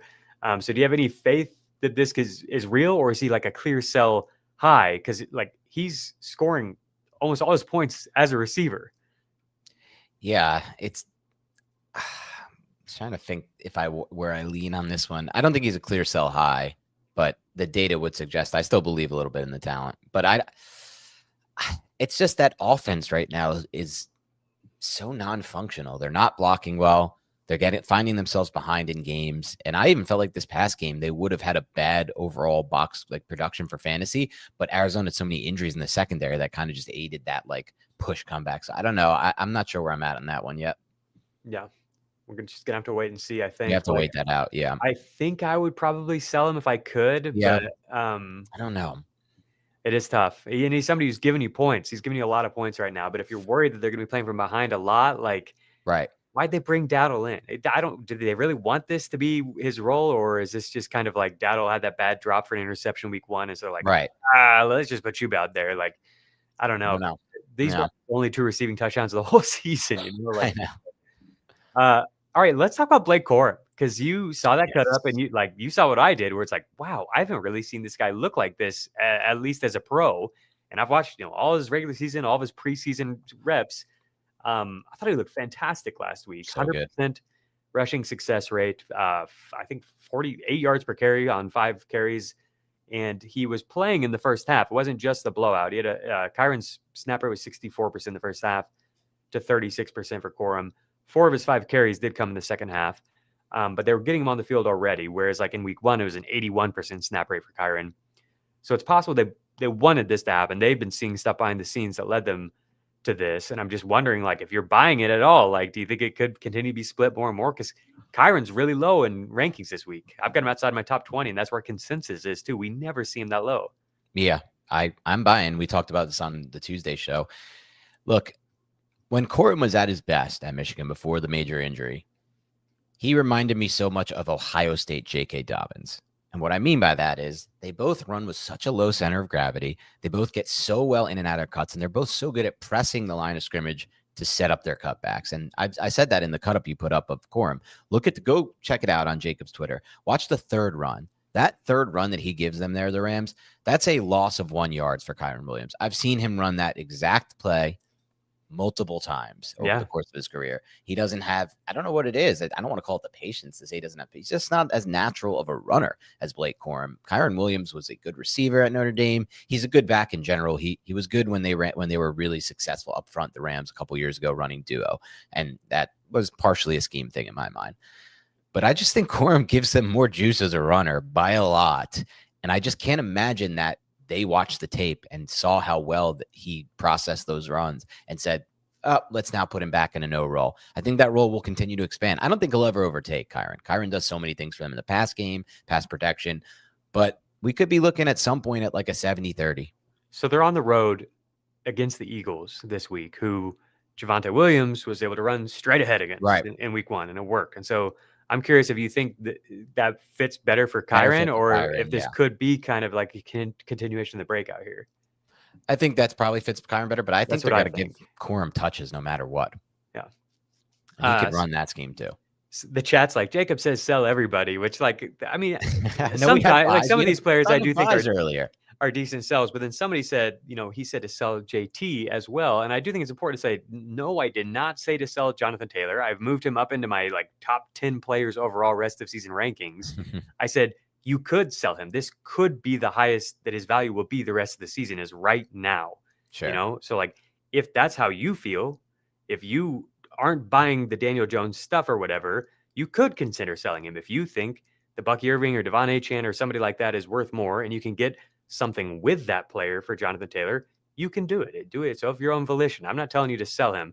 If I think someone's a clear sell, you'll know, we'll be direct about it, but that's not what we're doing here. We're just trying to tell you everything we know about the players so you can be better informed to make your own decisions. All right. Those are the only running backs I wanted to bring up. I do want to go through my running back rankings real quick, and then we will hit the road. Okay, let's do them.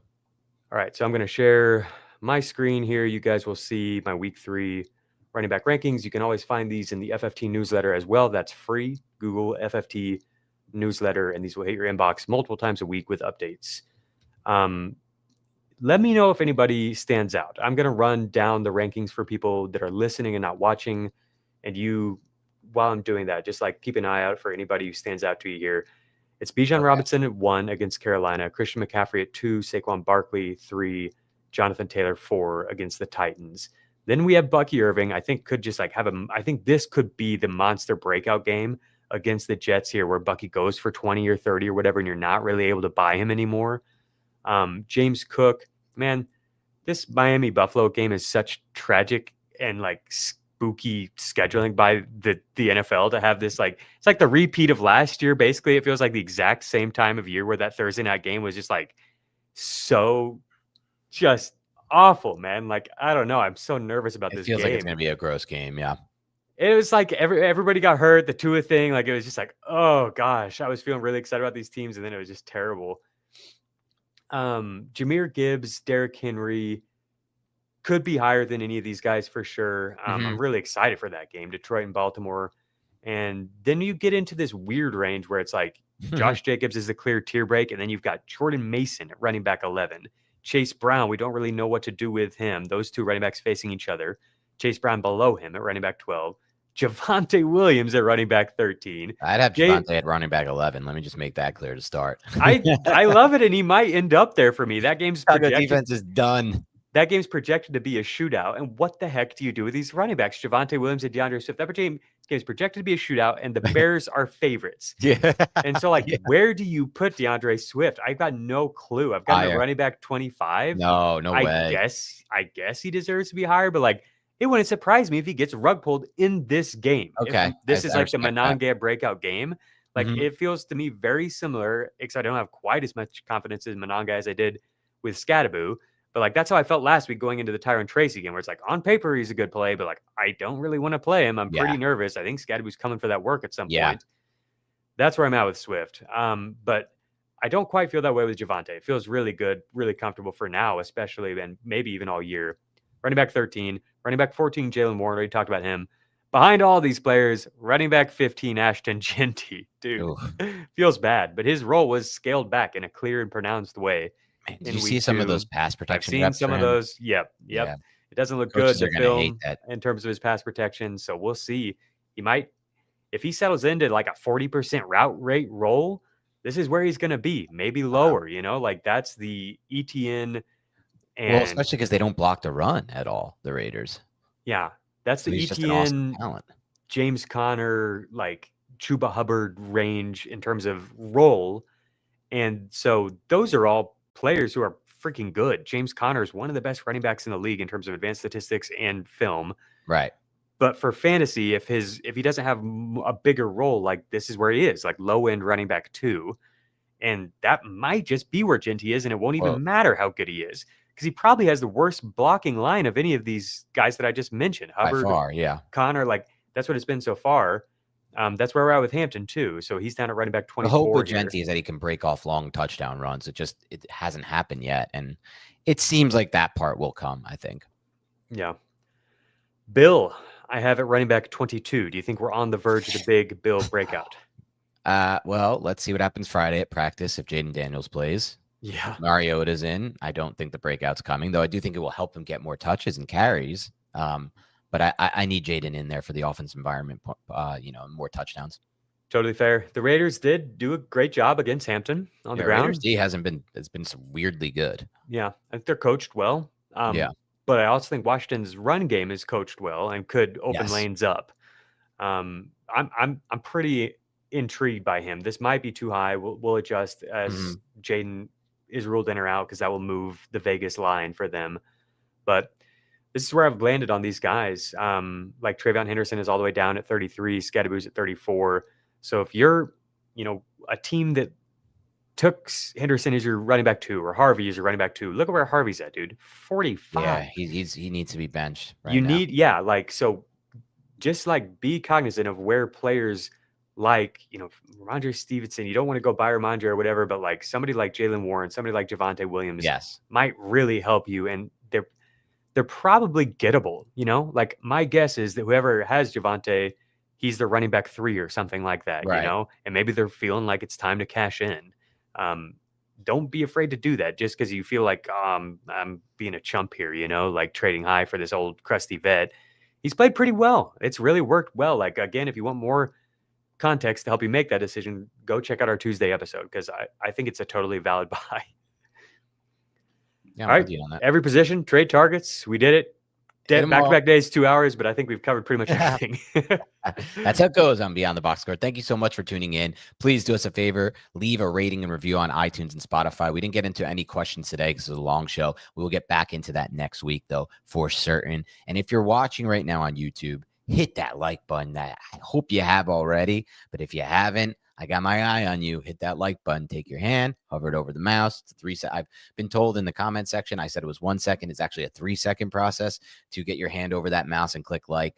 And then finally, please comment. Otherwise, thank you so much. Have a great rest of your week, and we'll talk to you soon.